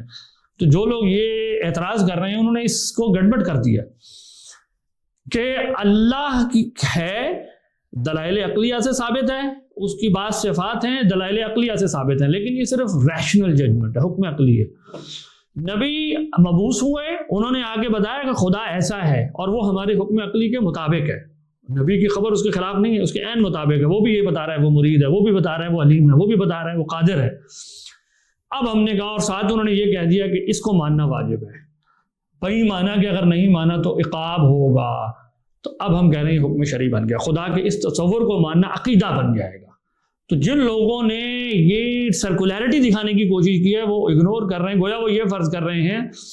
کہ حکم شرعی اور حکم عقلی کا یا تو کوئی فرق نہیں ہے، اور یا وہ اس چیز کو امپاسبل سمجھتے ہیں کہ جس چیز کو حکم عقلی پہچانا گیا نبی اس کی تصدیق نہیں کر سکتا کہ وہ ایز اٹ از ویسی ہے۔ بھائی بالکل دونوں کے ساتھ دونوں باتوں میں ہم آہنگی ہے، حکم عقلی سے وہ وہاں ثابت ہو گیا اور نبی کی خبر بھی اس کے عین مطابق ہے اور اس کے ساتھ عقاب کا تصور وابستہ تھا، تو اب وہ حکم شرعی بن گیا۔ 8واں اعتراض یہ کیا جاتا ہے کہ علم کلام کا جو انداز استدلال ہے وہ غیر فطری ہے،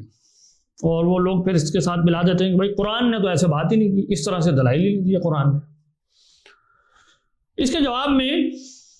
پہلی بات ہماری یہ ہے کہ بھائی اگر علم کلام کا انداز استدلال اس لیے غیر فطری ہے کہ یہ مشکل ہے، یہ پیچیدہ ہے، تو یہ اعتراض پھر اصول فقہ پر بھی ہے۔ انتہائی دقیق، انتہائی پیچیدہ علم ہے، اتنا پیچیدہ ہے کہ 6 صدیوں کے بعد 7ویں صدی 8ویں صدی ہجری میں جا کے ایک شخص نے ایک والیومنس کتاب لکھ دی ہے البحر المحیط کے نام سے کہ بھئی اصول فقہ میں لوگوں نے کیا کیا قیل و قال کی۔ وہ اور بات ہے کہ مزے کی بات یہ ہے کہ قاضی باقلانی نے اصول فقہ پر 12 جلدوں میں کتاب 4ویں صدی ہجری میں لکھ دی ہے، 403 ہجری میں انتقال ہے ان کا، تو وہ انتہائی پیچیدہ بحثیں آپ پڑھ کے دیکھیں۔ تو اگر پیچیدگی، مشکل، یہ علم کلام کے خلاف دلیل ہے کہ قرآن نے تو سادہ طریقے سے دلائل دیے تھے اور علم کلام والے نے مشکل بنا دیے، تو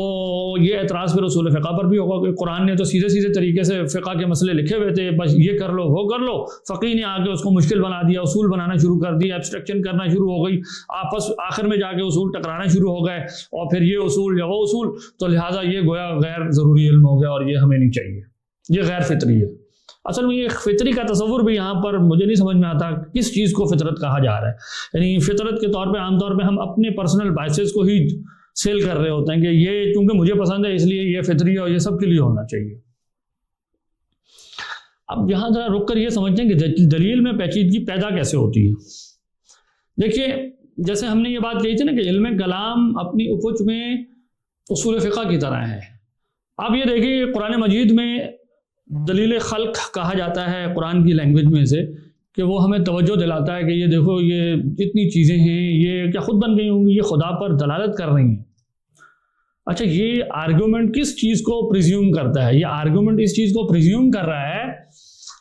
کہ تسلسل محال ہے، یہ نہیں ہو سکتا کہ ایک چیز دوسری اس کے پیچھے دوسری اور یہ چلے جا رہا ہے، انفائنائٹ ریگریس نہیں مانے گی عقل۔ اب اگر جب ہم یہ کہتے ہیں قرآن کا استدلال سادہ ہے تو کیا وہ ان معنوں میں بھی سادہ ہے کہ وہ تسلسل کے محال ہونے کو پریزیوم نہیں کر رہا؟ یقیناً ان معنوں میں محال نہیں ہے. اسی طرح سے دور محال ہے. اسی طریقے سے ترجیح بلا مرجح محال ہے. جب تک آپ یہ سارے مفروضے ثابت نہیں کریں گے تب تک آپ قرآن کے اس استدلال کو تام نہیں کر سکیں گے. اب قرآن نے یہ باتیں کیوں بیان نہیں کی ہوئی ہیں؟ مثلا کہیں آتا ہے ام خلقوا من غیر شیء ام هم الخالقون. اب متکلم نے سمجھ لیا کہ یہ اصل میں ترجیح بلا مرجح ہی کی بات ہو رہی ہے، لیکن لینگویج یہ نہیں ہے. تو فقہ کے اندر مسئلہ اور طرح سے ہوتا ہے، قرآن میں لکھا ہوتا ہے، لیکن جب وہ اسٹینڈرڈائز ہونا شروع ہوتا ہے، اصطلاح کی صورت میں ہوتا ہے، تھوڑی سی ایبسٹریکشن ہوتی ہے، تو ایک ایسی علمی یعنی ایکٹیویٹی بن جاتی ہے جو دیکھنے والے کو ذرا پیچیدہ لگتی ہے. پیچیدہ کا مطلب صرف ایبسٹریکشن ہے، یعنی جز کو کچھ بہت ساری جزیات سے میں ایک جنرل کانسیپٹ بناتا ہوں. وہ جنرل کانسیپٹ جتنا دور ہوتا چلا جاتا ہے جس سے اتنا مشکل ہو جاتا ہے سمجھنا. جیسے میتھس ہے، میتھس کے اندر ایبسٹریکشن زیادہ ہے. آپ الجبرا سالو کریں تو آپ کہتے ہیں کہ جی ایکس کی ویلیو نکال رہا ہوں. وہ ایکس کیا ہے؟ It could be anything, it could be anything literally. آپ ڈیریویٹیوز نکال رہے ہوتے ہیں، آپ ریٹ آف چینج نکال رہے ہیں، کس کا؟ It could be of anything, کسی بھی چیز کا. لیکن یہ جب چیز یہاں پہنچ جاتی ہے نا کسی بھی چیز کا، تو اس کی اپلیکیشن سمجھنا مشکل ہو جاتی ہے کہ یہ کہاں ہے، جب یہ حقیقت میں وہ سب چیزوں میں پھیلا ہوا ہوتا ہے وہ اصول. وہی نہیں جو علم کلام کے اصول ہیں یہ ساری جزیات، دین کی ساری جزیات کے لیے بنیاد فراہم کر رہے ہوتے ہیں، سب کے اندر پھیلے ہوئے ہوتے ہیں. لیکن وہ جب ایبسٹریکشن ہوتے ہوئے میں جیسے جیسے بلڈنگ اوپر چلا جاتا ہوں تو وہ نظر آنا شروع، نیچے ایسا لگتا ہے کہ شاید میرا ہولڈ ختم ہو گیا، لیکن وہ اصل میں جو ماہر ہوتا ہے وہ جانتا ہے کہ میں سب چیزوں کے ساتھ کنیکٹڈ ہے یہ اصول. تو پیچیدگی اصل میں ایبسٹریکشن کو کہتے ہیں، مشکل ہوتی ہے. تو متکلم ترجیح بلا مرجح کو دلائل قائم کرے گا کہ یہ محال ہے، وہ تسلسل کے محال ہونے پہ دلائل قائم کرے گا، وہ ذرا پیچیدہ ہوں گے، مشکل ہوں گے، اس میں ایبسٹریکشن زیادہ ہوگی. پھر ترجیح بلا مرجح کے لیے وہ کیا کہے گا کہ یہ چیزیں جو بنی ہوئی ہیں یہ کس نوعیت کی ہیں، یہ جوہر ہیں، عرض ہیں. پھر جب وہ اس کے اندر بحث جائے گا تو اس کی نوعیت کو کھولنے کی کوشش کرے گا. اور جب وہ یعنی اسٹیٹڈ پرنسپل ان دا قرآن اس کو اسٹینڈرڈائز کرے گا، اس اسٹینڈرڈائز اصول کے پیچھے جو اور اصول ہے اس کو کھولے گا، تو چیز ظاہر ہے مشکل بھی ہوگی، پیچیدہ بھی ہوگی. لیکن کس نے کہا ہے کہ ہر شخص سیکھے؟ یہ تو کسی نے نہیں کہا کہ سب پر واجب ہے یہ سیکھنا. تو اس سے یہ کہاں سے لازم آ گیا کہ یہ غیر فطری ہے؟ یعنی ترجیح بلا مرجح کو محال کہنا یہ غیر فطری بات ہے ہمارے لیے. تو یعنی یہ بات بالکل عجیب ہے. آگے چلیں. انبیاء کا خطاب، یہ بات سمجھ لیجئے کہ عام و خاص سب کو ہوتا ہے، لہٰذا انبیاء اس طریقے پر بات کرتے تھے کہ ان کی بات سے ہر شخص بقدر ہمت اوس جیسے کہتے ہیں نا وہ بات اخذ کر لیتا ہے. لیکن حضرت ابراہیم علیہ السلام نے سورج، چاند، تارے ان سب کی الوہیت کا انکار کیا، کہا یہ افول کا شکار ہیں. اب عامی وہ یہ کہے گا کہ یہ کیسا خدا ہو سکتا ہے، یہ تو زائل ہو گیا، غروب ہو گیا، گویا یہ معطل ہو گیا، یہ ہماری کیا حفاظت کرے، یہ تو ختم ہو گیا. یہ ایک عامی کا استدلال ہو سکتا ہے. جو تھوڑا سا ذہین انسان ہوگا وہ کہے گا کہ حضرت ابراہیم علیہ السلام اصل میں یہ بتا رہے ہیں افول دلالت کر رہا ہے حدوث پر، اور جو حادث حدوث کا شکار ہو وہ حادث ہوتا ہے، قدیم نہیں ہوتا، وہ قدیم کا محتاج ہوتا ہے، وہ پہنچ جائے گا. جو تھوڑا اور ذہین ہوگا وہ سمجھ جائے گا کہ حدوث حرکت پر دلالت کر رہا ہے، اور حرکت امکان پر دلالت کر رہی ہے، اور امکان احتیاج پر دلالت کر رہی ہے، اور احتیاج فرض لازم کرتا ہے اس چیز کو کوئی مرجع ہونا چاہیے. اب یہ ایک چین کو بنا لے گا. حضرت ابراہیم سب کے لیے بات کر رہے ہیں، یہ نہیں ہے کہ وہ عامی کے حساب سے بات کر دی اور ذہین آدمی کے لیے حضرت ابراہیم میں کچھ نہیں ہے. ان کے جتنے مناظرے ہیں انبیاء کے، اپنے قوموں کے ساتھ مجادلے ہیں، گفتگو ہیں، وہ بڑی بامانہ ہیں. وہ ایک ایسی چیز کی طرف سٹل اشارہ کر دیتے ہیں کہ انسان پہنچ جاتا ہے کہ اچھا کیا گہری بات کہی تھی. مثال کے طور پر قرآن مجید میں آتا ہے کہ یہ جو زمین اور آسمان ہیں اور جو دن اور رات کا آنا جانا ہے اس میں تمہارے لیے نشانیاں ہیں. اللہ کے رسول صلی اللہ علیہ وسلم نے اس آیت کے اوپر بہت اس کے فضائل بیان فرمائے ہیں، اور آپ نے فرمایا کہ یہ بہت عظیم آیت ہے. اب آپ غور کریں کہ زمین اور آسمان، یہ اگر جب متکلم اس پہ غور کرے گا وہ کہے گا یہ جواہر کی طرف اشارہ ہے، یہ کوانٹیٹیز کی طرف ہے، یہ اسپیشل ایکسٹینشن کی طرف ہے، اور زمان اور مکان کی جو حرکت کی طرف اشارہ کیا جا رہا ہے دن اور رات کے آنے جانے سے، یہ آراز ہیں. تو یہ حرکت کی بات ہے. تو وہ کہیں گے کہ دیکھیں اس آیت کے اندر اللہ تعالیٰ نے بتا دیا ہے کہ یہ جو چیزیں ہیں یہ میرے ہونے پر دلالت کر رہی ہیں, یہ حدوث کی کیفیات میرے ہونے پر دلالت کر رہی ہیں. تو یہ ایک عظیم یعنی نشانی اللہ کی یہ ہے کہ حدوث تمہیں نظر آ رہا ہے اور محدث موجود ہے, تو تم اس سے آسانی سے استدلال کر سکتے ہو. تو انبیاء کی گفتگو بقدر ہمت ہو ہر شخص اس سے معنی اخذ کرتا ہے. یہ کہنا کہ ایک سطحی انسان جس حد تک سوچ سکتا ہے بس نبی ویسی بات کر رہے ہیں, یہ معاذ اللہ انبیاء کے مرتبے سے بہت یہ کم تر بات ہے. ہاں نبی کو اللہ تعالیٰ وہ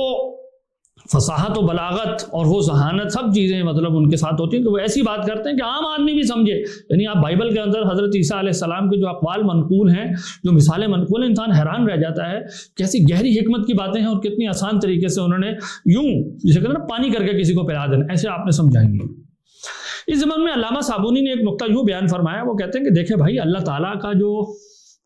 اپنے بندوں سے خطاب ہے نا, وہ ایسا نہیں ہے کہ جیسے دو مجادلہ کرنے والے مناظر بیٹھے ہوں اور ایک مناظر جو ہے اپنے آرگومنٹ کو اس طرح سے فریز کرنے کی کوشش کر رہا ہو کہ سامنے والا اس پر کم سے کم اعتراض کر سکے. وہ کہتے ہیں اس میں ایک حکم کی کیفیت لیا ہوا ہوتا ہے, وہ ایک مالک کا اپنے غلام کو گویا ایک قسم کا حکم ہے اس میں, اور اس میں کبھی سرزنش کا پہلو ہوتا ہے, کبھی ترغیب کا پہلو ہوتا ہے, اور کہا جا رہا ہوتا ہے اس پہ عمل کرو. یہ میں نے تمہیں بنیادی بات بتا دی ہے, اصل بات یہ ہے کہ تم نے اس کو سمجھ کے اس پہ عمل کرو. اب جو ذہین وہ ہوتا ہے, غلام ہوتا ہے, وہ اس کی امپلیکیشن نکالے, اس کو سوچ سکتا ہے. لیکن یہ کہنا کہ اب وہ اللہ کے ساتھ گویا مناظرہ کا کیفیت ہے, اب اللہ تعالیٰ اس طرح سے سارے مقدمات کو ترتیب دے کے رکھے کہ وہ سامنے والا جو غلام ہے نا اس کو جواب نہ دے سکے. تو اللہ کے کلام کے اندر یہ ایک حاکمیت کا جو پہلو ہے, اس میں دلائل بھی اسی طریقے سے اس شان کے ساتھ آئے ہیں کہ ایک حاکم اپنے غلام کو یہ حکم دے رہا ہے کہ تمہارے لیے اس بات میں کافی ہے یہ بات جو میں کہنا چاہ رہا ہوں کہ میں تمہارا مالک ہوں, تم ذرا سا غور و فکر کرو کہ سمجھ میں آ جائے گی, میری بات پہ عمل کرو. تو ساتھ ہی جو ہے وہ حکم آ جاتا ہے عمل کرنے کا کہ جو لوگ نہیں مان رہے ہوتے انہیں سرزنش کر دی جاتی ہے. تیسرا بات اس ضمن میں یہ ہے کہ علم کلام کی اس پیچیدگی سے متکلمین واقف ہیں. ایسا نہیں ہے کہ وہ نائب ہیں, انہیں پتہ نہیں. اور یہ بات امام راضی نے خود بھی کہی ہے. یعنی یہ ہمیں جو کہا جاتا ہے کہ جی متکلمین تو بڑی پیچیدہ باتیں کرتے تھے, قرآن کا انداز بڑا سادہ ہے, آسان ہے, گویا متکلمین کو نہیں پتا کہ یہ مشکل طریقہ ہے, اس میں ایبسٹریکشن زیادہ ہے, اس معنی میں یہ مشکل ہے. گویا متکلمین کو نہیں پتا, اور قرآن جو ہے وہ عام مثالیں دے رہا ہے, سمجھنے میں آسان ہے, یہ متکلمین کو نہیں پتا, اور ان لوگوں کو ناقدین کو پتہ چل گیا. امام راضی کی کتاب ہے المطالب العالی, 9 جلدوں میں وہ چھپی ہوئی ہے. آپ اس میں کہتے ہیں کہ اللہ تعالیٰ کے وجود پر 6 طرح کے دلائل ٹوٹل آپ تقسیم کرتے ہیں. اب یہاں میں اس میں نہیں جانا چاہتا کہ وہ آپ تقسیم کیسے کرتے ہیں. اس میں سے ایک قسم وہ کہتے ہیں وہ ہیں کہ جس میں جزئی چیزوں کی صفات سے خالق یا محدث کے اوپر استدلال کیا جا رہا ہوتا ہے. وہ کہتے ہیں قرآن مجید نے اس والے طریقے کو زیادہ بیان کیا, انبیاء کی کتابوں میں یہ والا طریقہ زیادہ ہے. اور اس کی وجہ کیا ہے؟ وہ کہتے ہیں اس کی وجہ یہ ہے کہ جو چیز حس میں ہوتی ہے نا, مجھے نظر آتی ہے, یا جس سے میرا نفع وابستہ ہو, اس کی طرف انسان فطری طور پر زیادہ مائل ہوتا ہے بات سمجھنے کے لیے. اس کے مقابلے میں آپ یوں سمجھیں کہ اگر قرآن مجید اللہ تعالیٰ کے ہونے پر کسی ایسے سیارے یا ایسی کہکشاؤں جن کے بارے میں انسان کو کوئی علم ہی نہیں ہے, نہ اس میں دیکھا ہوا ہے, اس سے استدلال کی کیفیت پیدا کی جاتی, تو اگرچہ وہ منطقی طور پر فلسفیانہ طور پر بالکل درست استدلال ہوگا, کیونکہ حس میں ہونا کسی چیز کے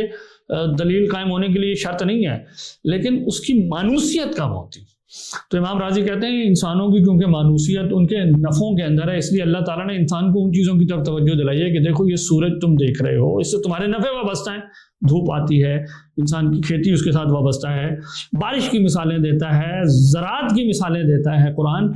تو یہ ساری مثالیں امام راضی کہتے ہیں اللہ تعالیٰ نے اس لیے دی کہ یہ انسان کی حس میں ہے اور انسان کو ان کی طرف رغبت ہے. تو جن چیزوں کی طرف رغبت تھی, قرآن یہ اونٹ کی طرف توجہ دلائی جا رہی ہے, اس کو دیکھ لو کتنا یہ تخصیص ہے, اس کی کتنی کوالیفائڈ ہے, یہ تم یہ سمجھتے ہو خود ہی بن گیا ہوگا.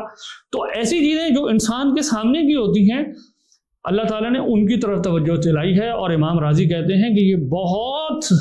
اہم اور بہت زبردست طریقہ ہے جو قرآن نے ہمیں سکھایا ہے. اب قرآن مجید کی یہ جو آیت ہے نا کہ یہ جو جتنی چیزیں ہیں, ان فی خلق السماوات والارض والفلک التی تجری فی البحر بما ينفع الناس, امام راضی نے اس کے اوپر بڑی تفصیل سے کامنٹری کرنے کے بعد اپنی کتاب میں لکھتے ہیں وہ کہتے ہیں وَنَخْتِمُ هَذِهِ الْفُصُولِ بِخَاتِمَةٍ عَظِيمَةٍ النَّفْعِ، وہ کہتے ہیں یہ جو میں نے چیپٹر بھی لکھا تھا نا اللہ تعالیٰ کے ہونے کے دلائل پہ، تو اس میں سے جو انہوں نے کچھ فصول آخر میں جا کے لکھے ہیں کہ قرآن نے کس طرح سے دلائل قائم کی ہیں اللہ تعالیٰ کے ہونے پر، وہ اس سے پہلے آپ نے مقدمہ لکھا ہے، قرآن کا یہ طریقہ ہے۔ وہ کہتے ہیں میں ان ابواب کو، ان فصول کو ایک بہت اہم فصل کے اوپر ختم کروں گا جس کا بڑا نفع ہے، وہ کیا ہے؟ وَهِيَ أَنَّ الدَّلَائِلَ الَّتِي ذَكَرَهَا الْحُكَمَاءُ وَالْمُتَكَلِّمُونَ وَإِنْ كَانَتْ كَامِلَةً قَوِيَّةً، وہ کہتے ہیں کہ یہ بات درست ہے کہ جو حکماء نے یعنی فلاسفہ نے اور متکلمین نے جو دلائل وغیرہ دیے ہیں اللہ تعالیٰ کے ذات پر وہ قوی ہیں، إِلَّا إِنَّ هَذِهِ الطَّرِيقَةَ الْمَذْكُورَةَ فِي الْقُرْآنِ عِنْدِي إِنَّهَا أَقْرَبُ إِلَى الْحَقِّ وَالصَّوَابِ، وہ کہتے ہیں کہ یہ جو قرآن کے اندر طریقہ آیا ہے نا حسی اور انسان کے سامنے کی چیزوں کو سامنے لانا، یہ میرے خیال میں حق سے زیادہ قریب ہے، یہ آسان ہے۔ کیوں؟ وَذَلِكَ لِأَنَّ تِلْكَ الدَّلَائِلَ، وہ کہتے ہیں کہ یہ جو دلائل فلسفی اور متکلمین دے رہے ہیں یہ دقیق ہونے کے سبب سے، مشکل ہونے کے سبب سے لوگوں کو اس میں شبہ زیادہ پڑ جاتا ہے۔ اچھا یہ بات یوں ہے، پھر مزید اوپن کرتے ہیں، پھر مزید اوپن کرتے ہیں، پھر مزید اوپن کرتے ہیں، اس میں شبہات میں پڑھنے کا امکان زیادہ ہوتا ہے۔ اس کے مقابلے میں یہ جو صفات سے، جزیات کی صفات سے سیدھا استدلال کیا جاتا ہے، یہ سمپلر ہوتا ہے، یہ ڈائریکٹ ہوتا ہے، اس میں پیچیدگی نسبتاً کم ہوتی ہے، اس وجہ سے یہ آسان ہے۔ میں کہنا یہ چاہ رہا ہوں کہ جناب یہ جو ناقدین علم کلام کے لوگوں کو یہ کہنا چاہ رہے ہیں کہ یہ گویا بیوقوف تھے، انہیں پتہ نہیں تھا کہ ان کا طریقہ پیچیدہ ہے، ایسا کچھ نہیں ہے۔ جتنے یہ سادگی کے ساتھ قرآن کے دلائل کو پیش کر رہے ہوتے ہیں ہمارے متکلمین نے ان سب کو خود لیا ہوا ہے، اس کو بلکہ ان لوگوں سے زیادہ اچھے طریقے پر امام رازی نے واضح کیا ہے کہ قرآن کے 6 قسم یعنی ذات باری کے 6 قسم کے دلائل ہیں، اس میں سے ایک خاص طریقہ قرآن نے زیادہ لیا ہے، اور وہ کیوں لیا وہ بھی وجہ بیان کرتے ہیں، اور دوسرے مسئلے میں کس قسم کے پیچیدگی انہیں یہ بھی بات معلوم ہے۔ تو اس لیے ہم کہتے ہیں کہ یہ اعتراض کوئی ایسا اعتراض نہیں۔ اب آپ یہ بات سمجھنے کے لیے کہ کیسے کوئی چیز انسان کی جب حس میں اور نفع سے متعلق ہوتی ہے تو وہ زیادہ اپیلنگ ہوتی ہے، آپ یہ تصویر کو دیکھیے۔ اگر کوئی شخص یہ کہے کہ 1 ملین اور 1 بلین میں بڑا فرق ہوتا ہے، تو ظاہر ہے میں اب اپنے تصور کروں کہ 1 بلین جو ہے نا وہ 1000، مطلب ظاہر ہے اس میں 1 ملین سے وہ 1000 زیادہ ہے، 1000 ملین جمع ہو تو ایک وہ بن جائے گا، لیکن یہ ایک ذہن کا تصور تھا۔ لیکن جب آپ کو میں اس طرح پکٹوریل فارم میں وہ یہ دکھانا شروع کر دوں کہ بھائی یہ جو کولے کے اندر پڑا ہوا ہے نا، اگر یہ 1 ملین ہے نا تو یہ جو کمرے کے اندر چاول بکھرے ہوئے ہیں نا یہ 1 بلین ہے، تو اب آپ دیکھیں کہ اب آپ نے جب اس کو حص میں دیکھا کہ اچھا 1 بلین اتنا گنا زیادہ ہوتا ہے ایک کولے سے، تو آپ کے لیے اس کا تصور کرنا اور طرح سے آسان ہو گیا۔ لیکن جب وہ صرف ایبسٹریکشن کی سطح پر ہے تو بھی بات تو وہی ہے کہ 1 بلین جو ہے وہ اتنے ٹائمز بڑا ہے 1 ملین سے۔ یہ نہیں ہے کہ یہ تصویر دیکھنے کے بعد وہ زیادہ بڑا ہو گیا، زیادہ چھوٹا ہو گیا، صرف یہ ہے کہ وہ میرے لیے مانوس زیادہ ہو گیا، اس کو گریسپ کرنا آسان ہو گیا۔ تو وہ کہتے ہیں قرآن مجید کا یہ طریقہ ہے کہ وہ ایسی چیزوں کو بیان کرتا ہے جو انسان کی حس سے ذرا قریب ہوں، تاکہ انسان مانوس ہو جائے اس دلیل سے جو ذرا ہائر فارم میں، ذرا ایبسٹریکٹڈ فارم کے اندر انسان کو دی جا رہی ہے۔ آخری بات یہ کہ ہر شعبے کا علاج مریض کے مطابق ہوگا، ہر شخص اتنی سادہ قسم کے اعتراضات نہیں لاتا دلائل، مطلب یہ کہ ہماری دلیل کے مخالف، بعض لوگ بڑی پیچیدہ دلیل لاتے ہیں، بہت گہری بات کرنے کی کوشش کرتے ہیں اپنے طور پہ، فلسفی وغیرہ، تو کیا ہم ان کے سامنے صرف یہ یعنی ہم یہ کہیں گے ہم تو بس یہ سادہ بات کریں گے؟ نہیں، ہم کہیں گے کہ تم وہ اگر پیچیدگی کے نام پر ہمارے سامنے غلط بیان کرو گے تو ہمارے پاس جواب دینے کے لیے بھی پیچیدہ بات موجود ہے، اور یہ بھی انبیاء سے ہم نے سیکھا ہے۔ وہ اشاروں میں وہ ساری بات کہہ دیتے تھے، وہ ساری بات انبیاء کے، وہ جو چیز وہ مثال سے اصول سمجھاتے تھے وہ ہم اس اصولوں کی بنیاد پہ تم سے جو ہے وہ مقابلہ کرنے کی پوری ایبلٹی رکھتے ہیں۔ تو ظاہر ہے وہ کہتے ہیں نا سولجر ڈیزروز اے سولجر، جب مد مقابل گہری بات کرے گا تو جواب میں بھی پھر گہری بات ہی لانی ہوگی، وگرنہ یہ کہنا کہ میں تو بس اتنا ہی بات حضرت ابراہیم سے سمجھ سکا ہوں کہ سورج غروب ہو جاتا تو مطلب بس اتنا ہی ہے کہ یہ معطل ہو گیا، تو جو معطل ہو جائے وہ خدا نہیں ہوتا۔ ظاہر ہم کہیں گے کہ یہ بھی ایک سطح ہے، حضرت ابراہیم کی بات میں یہ بھی شامل ہے، لیکن یہی شامل ہے وہ کہتے ہیں نا فکر ہر کس بقدر ہمت ہوست۔ علم کلام پر 9واں اعتراض یہ ہے کہ علم غیر ضروری ہے، کیونکہ یہ ایسی چیز پر دلائل قائم کرنے کی کوشش کرتا ہے جو گویا ماننا انسان کے لیے فطری ہے، یعنی ذات باری اور اس کی صفات۔ تو اس لیے بعض لوگ کہتے ہیں کہ علم کلام کے جو دلائل وغیرہ سیکھنا ہے یہ غیر ضروری ہے کیونکہ خدا کو ماننا فطری ہے۔ اس پر چند نکات مختصراً یوں ہیں کہ پہلی بات یہ کہ یہاں فطری ہونے سے کیا مراد ہے۔ اگر فطری ہونے کا مطلب بدیہی ہونا ہے، علم ضروری ہونا ہے، تو یہ ایک دعویٰ ہے، ایسا ہے نہیں، معاملہ ایسا نہیں ہے۔ پھر یہ کہ جب لوگ کہتے ہیں کہ یہ غیر ضروری چیز ہے، تو غیر ضروری سے اگر تو مراد یہ ہے کہ ہر شخص پر یہ سیکھنا واجب نہیں ہے، تو یہ بات تو ٹھیک ہے، ہم نے کبھی بھی متکلمین نے یہ نہیں کہا کہ اللہ تعالیٰ کی صفات اور ذات سے متعلق یہ تمام پیچیدہ دلائل سیکھنا سب کے اوپر واجب ہے، یہ تو واجب علی الکفایہ ہے۔ تو یہ بات اس معنی میں اگر کوئی کہتا ہے تو ہمیں اعتراض نہیں ہے، لیکن اگر وہ یہ کہتا ہے کہ یہ واجب علی الکفایہ ہی نہیں ہے، اس کا بیان کرنا بھی ضروری نہیں ہے۔ دیکھیں، ایک کیفیت وہ ہے کہ جب ایک ویل فنکشننگ مسلم سوسائٹی ہو جس میں لوگ اللہ تعالیٰ پر ایمان رکھتے ہیں اور وہاں لوگوں کے مسائل عملی نوعیت کے ہوں، تو ٹھیک ہے، وہاں پر آپ کہہ سکتے ہیں کہ ایک منیمم لیول جو ہے، جیسے مثال کے طور پہ عقیدہ طحاویہ کوئی اگر پڑھ لے یا اسی طریقے سے اور جو ہمارے بیسک ٹیکسٹ ہیں علامہ سنوسی کی ہے وہ پڑھ لے تو کافی ہو جائے گا۔ لیکن کیا اس کا یہ مطلب ہے کہ اب مسلمان کمیونٹی کو کسی غیر فلسفی جو مذہب کے اوپر اعتراض کر رہا ہے اس کو جواب دینے کے لیے اس علم کو سیکھنے کی ضرورت ہی نہیں رہ گئی، اور ہم بھول جائیں کہ ہمارے دلیل کی بنیاد کیا ہے؟ کیا وہ یہ اگر کہنا چاہ رہا ہے کہ دین کی بنیاد جس استدلال پر کھڑی ہے وہ استدلال غیر ضروری ہے، تو ہم اس بات کو لینے کے لیے تیار نہیں ہیں۔ تو فطرت کا مطلب ہم اگر یہ کہہ رہے ہیں کہ اگر فطرت کا مطلب کوئی شخص یہ کہنا چاہتا ہے کہ یہ کہ توحید اللہ تعالیٰ کو ماننا ان معنی میں فطری ہے کہ انسان کے اندر یہ صلاحیت ہے کہ وہ اس حقیقت کو پہچان لے، اسے قبول کر لے، تو ان معنوں میں یقیناً یہ بات ہم کہتے ہیں فطری ہے۔ اور اگر کوئی شخص یہ بھی کہہ رہا ہے کہ انسان کے اندر جو ضروری علم کے طور پر قضایا کچھ موجود ہیں وہ انسان کے لیے اس بات تک پہنچنا آسان کرنے والے ہیں، مثلا حادث کے لیے محدث ہوتا ہے، اور اس عالم کے اندر جو حدوث جاری ہے اس کو انسان پہچان سکتا ہے، سمجھ سکتا ہے استدلال کے ذریعے سے، اور وہ ضروری علم کے ساتھ مل کے اس نتیجے تک پہنچ جاتا ہے کہ اس کا ایک بنانے والا ہے، تو ہم کہہ رہے ہیں ان معنوں میں یہ فطری ہے کہ انسان کے اندر وہ ضروری علم اور کائنات کے اندر جو حوادث ہیں اس کو پہچان کر استدلال کرنا کہ یہ عالم حادث ہے، یہ ساری صلاحیت موجود ہے۔ اگر کوئی فطری ان معنوں میں کہہ رہا ہے تو ان معنوں میں اس سے جو نتیجہ پیدا ہوتا ہے وہ فطری ہے، لیکن اگر فطری ان معنوں میں کہہ رہا ہے کہ یہ پہلے سے بلٹ ان ہے ہر شخص کے اندر، اور بعض لوگ تو یہاں تک کہہ دیتے ہیں کہ اللہ تعالیٰ کو ماننا گویا زیادہ آبویس بات ہے بنسبت ان بدیہی قضایا کے جن کے ذریعے سے اللہ کے ہونے پر دلیل قائم کی جاتی ہے، تو ہم کہتے ہیں یہ بہت بڑا دعویٰ آپ کر رہے ہیں، کیونکہ ظاہر ہے قرآن نے بھی یہ بات یوں نہیں کی کہ تمہارے اندر خدا جو ہے وہ ان بلٹ کر دیا گیا ہے گویا اس کا تصور اتنے عموم کے ساتھ، بلکہ ظاہر ہے ہم سب سے پہلے آنکھ کھولتے ہی خدا کو تھوڑی دیکھتے ہیں، نشانی کو دیکھتے ہیں نا۔ یعنی اگر میں یوں بھی مذہبی لینگویج بھی بولوں تو مجھے حس کے ذریعے سے عالم نظر آ رہا ہے، خدا نظر نہیں آ رہا ہے براہ راست، اس نشانی سے میں پھر انفر کرتا ہوں اور ذات باری تک جاتا ہوں۔ تو زیادہ چیز جو ڈائریکٹلی میرے سامنے ہے وہ خدا کا علم نہیں ہے، یعنی یہ کہنا کہ وہ زیادہ آبویس ہے اور یہ کم آبویس ہے، یہ ایک بہت بڑا دعویٰ ہے جو لوگ کر دیتے ہیں، اور شاید یہ ایپسٹیمولوجیکلی سسٹینیبل نہیں ہے،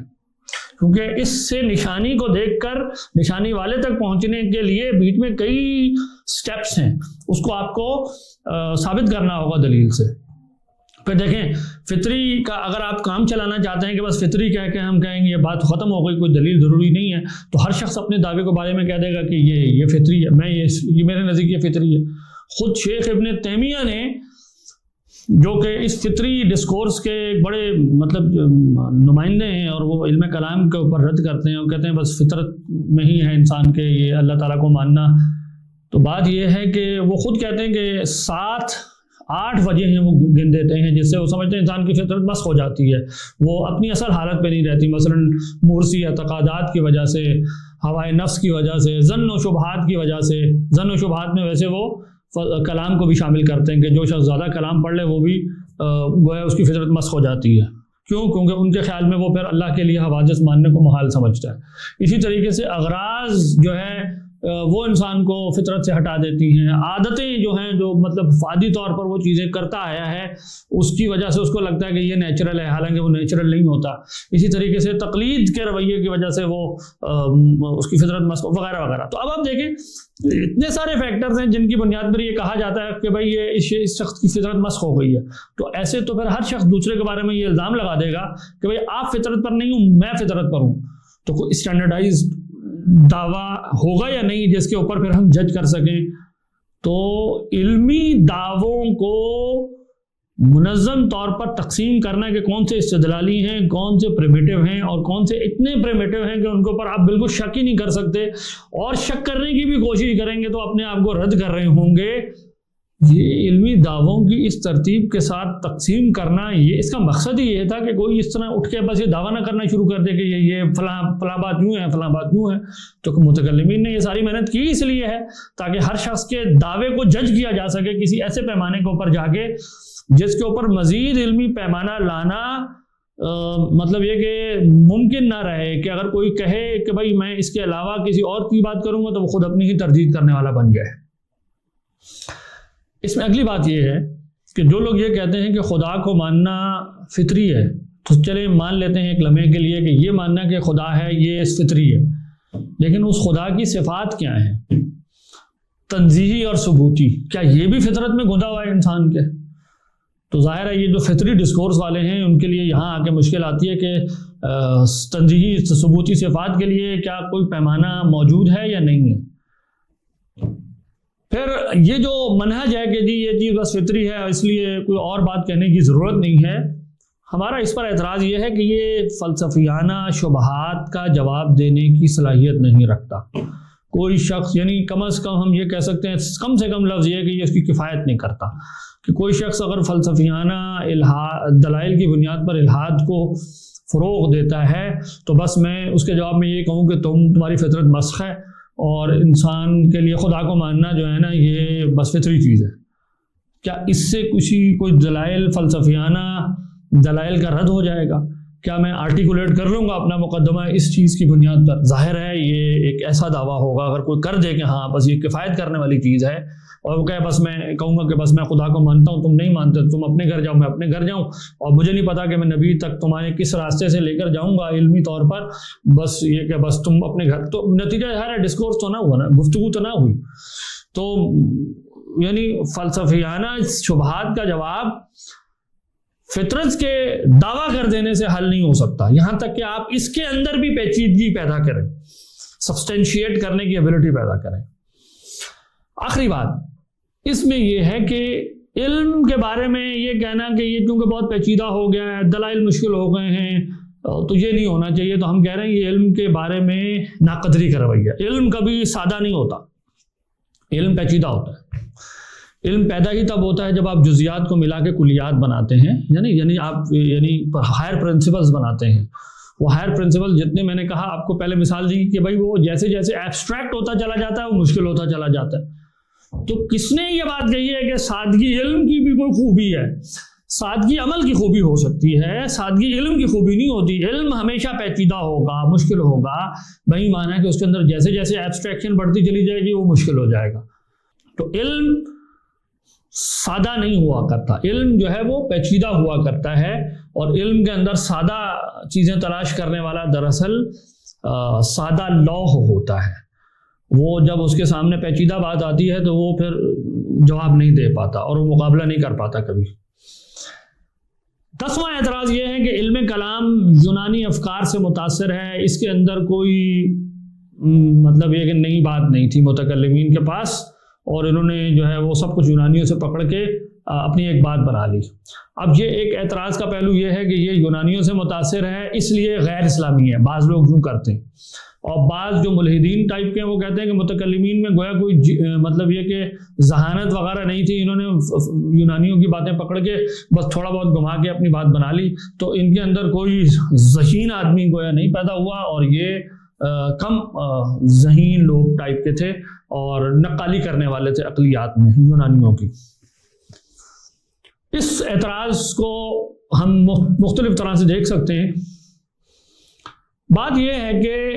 جو پہلے قسم کے لوگ ہیں نا جو یہ کہتے ہیں کہ یہ غیر شرعی ہے کیونکہ یہ یونانیوں سے آیا، ہم کہتے ہیں کہ دیکھیں جی اصولی مسائل ساری قوموں میں، سارے اہل مذاہب میں ایک جیسے ہیں۔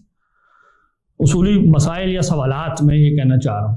کہ ذات باری ہے یا نہیں ہے، اس کی صفات ہیں یا نہیں ہے، انسان کے جبر اور اختیار کی کیا نوعیت ہے، یہ ایسے جنرل نوعیت، خیر و شر کی کیا نوعیت ہے، یہ ایسے سوالات ہیں جس میں سب لوگ بحث کرتے ہیں، فلسفی بھی کرتا ہے، اہل مذہب بھی کرتے ہیں۔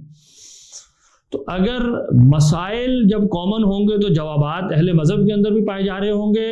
اہل فلسفہ کے اندر بھی پائے جا رہے ہوں گے۔ تو اگر مسلمان بھی